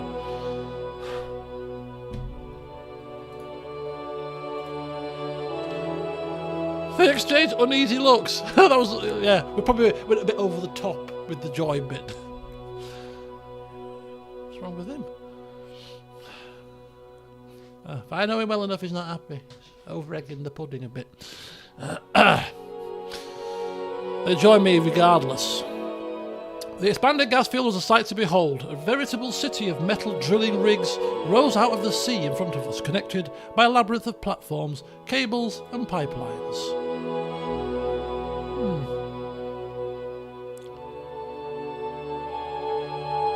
There's something strangely beautiful about it, isn't there? I don't find anything beautiful about the destruction of marine habitats. Maynard squeezed her shoulder. Yes, Maynard, make her see reason. You'd rather we go back to coal and oil? This is the cleanest, safest energy source out there. It may not be perfect, but it's progress. The Rizia completed a slow circle around the gas field and began heading back towards the Topaz Harbour. Ah, man, there's the voice of reason here. Don't try to get in my good books. It's not working. Our first outing as a couple. I hope we're ready for it. Yes, the gossip columnists answer to the crown. Regardless, they can still be vicious. Let them chatter. I'm used to it by now. If they want gossip, we'll give them gossip. What's this? Keep your flippin' head down, boy. He slipped his arm round Vena's waist. Together, they looked out at the approaching horizon. I allowed them a moment of privacy and retreated to the cabin. Oh, hellfire and brimstone. King Romus Taurus. It is easier to run a country than it is to run your daughter's life. Right, where are we? It's 20 past 10. I'm really enjoying myself this evening. Right, Rufus Gragg's royal gossip. Venus officially confirmed. You suspected it, now your humble gossip columnist gets to confirm it. Princess Vena Taurus and RPP speaker Maina Sazin are an item. The two were seen at the port of Topaz stepping off the Rizania arm in arm, followed by none other than Daddy Romus. This is no secret fling, it's a state-supported thing, by order of the king. But where's the ring? A bit nice rhyming there. For now, both husbands' fingers remain bare. Time will tell if royal wedding is on the cards. I know how Sazin will be over the moon to add a princess to his family tree. This is not the only issue with this, but that is a serious issue. Their kids, future kings and queens, hyphenate your name, love. Hyphenate it. Taurus Sazin. No, non-negotiable. Taurus Sazin has to be in the name of your children. Royal yacht rest. Oh, we were being serious. We have to restore it. Scrap and sell the boat. Are you having a laugh? We like tradition and history. This is tradition and history personified. Sell it? Even a laugh. Although after that recent event, we've probably got a horrible... We can't step on it again now after having what's just happened. This is the place where it all got confirmed. Oh my God, I can never board this ship again. Right, let's have a look. Final bit of news. Which colour will the king paint his boat? Now that the Treasury has announced funds will be allocated to restoring the king's royal yacht, the RN Rizania, the question burning on everyone's lips is, which colour will the new coat of paint be? While gold would be the most royal, maybe the king prefers something bolder, like perhaps purple with large green dots. A slick modern white also remains an option. If we get to choose the ship's colour, that will be pretty cool. Right, it's pretty much near enough 10:30. We are at the end stage phase, which means that we should start to consider what of royal decrees we want to enact for the next turn and beyond. So we'll do that, and then we'll end the session. Pretty much there. So let's have a look in order. Not a right lot that we can do. Well, of course, we tick over in the next turn. So I don't think any of these. This is quite decent, but it's. We don't have drug problem anymore, and it's not good for tourism either. Although, to be fair, tourists are getting out of hand. No, nothing there. Economy-wise, subsidies, inheritance tax, landowners tax, non-ruhis religious tax, tax credits for business, energy per turn, budget per turn. That's a very major thing. Oh yeah, that was it. Public transport, right? We're getting this situation where public transport is beginning to start to suffer. So I'm thinking a little smidgen of a -1 budget per turn for maybe either public sea transport subsidies or public rail subsidies might be another, the next decree that we go for.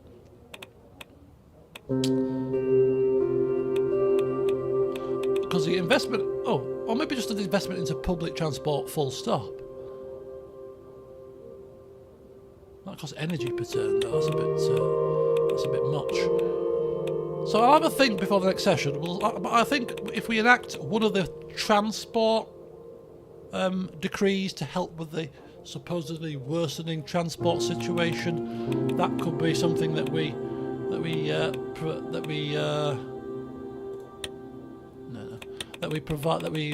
enact. There was another one that was quite interesting. That a welfare one. Yeah, the health and education funding. That's a massive 2 budget per turn. They were crying out for that, weren't they, at one point? Remove the death penalty. Allow freedom of press. Nah, none of these.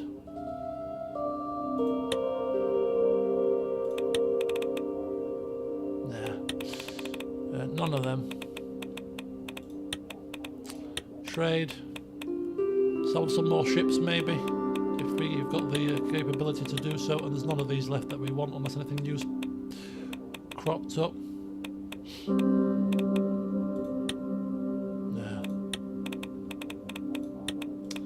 So yeah, public transport probably the only thing that's next on our agenda that we're interested in. So yeah, we'll research that for next time, and we will continue onwards. I feel like we're getting to the end now. I do feel like actually there's probably about 2 streams of this left. So my proposal is this week coming up. I'm probably just going to play this to a finish now before we get back around to doing some more Baldur's Gate. So I want to finish this week. So we'll get this finished. I've got a very quiet week. No travelling. Football has gone very quiet at the moment. So hopefully I can get at least 2 or 3 streams up this week, and then we can start something new. Yeah. At some point at the start of April, you see. Good timing, isn't it? Anyway, go forth, enjoy the rest of your evenings, your afternoons, wherever you are. Thank you for joining me this evening. It's been fun. It's helped me to de-stress a little bit and take my mind off the escapades of yesterday. So no, really much appreciated. Tomorrow I have got a lot to do, so we'll see if I am not too tired to sit down and do some more of this. If I am, Tuesday potentially could be a goer. Although I've got the locksmith coming on Tuesday actually, but he's coming. It might be finished. It might be finished in time for a stream. We'll play it by ear. So I'll let you know when the next stream is going to be. Tomorrow. Maybe Tuesday, if not, definitely Wednesday.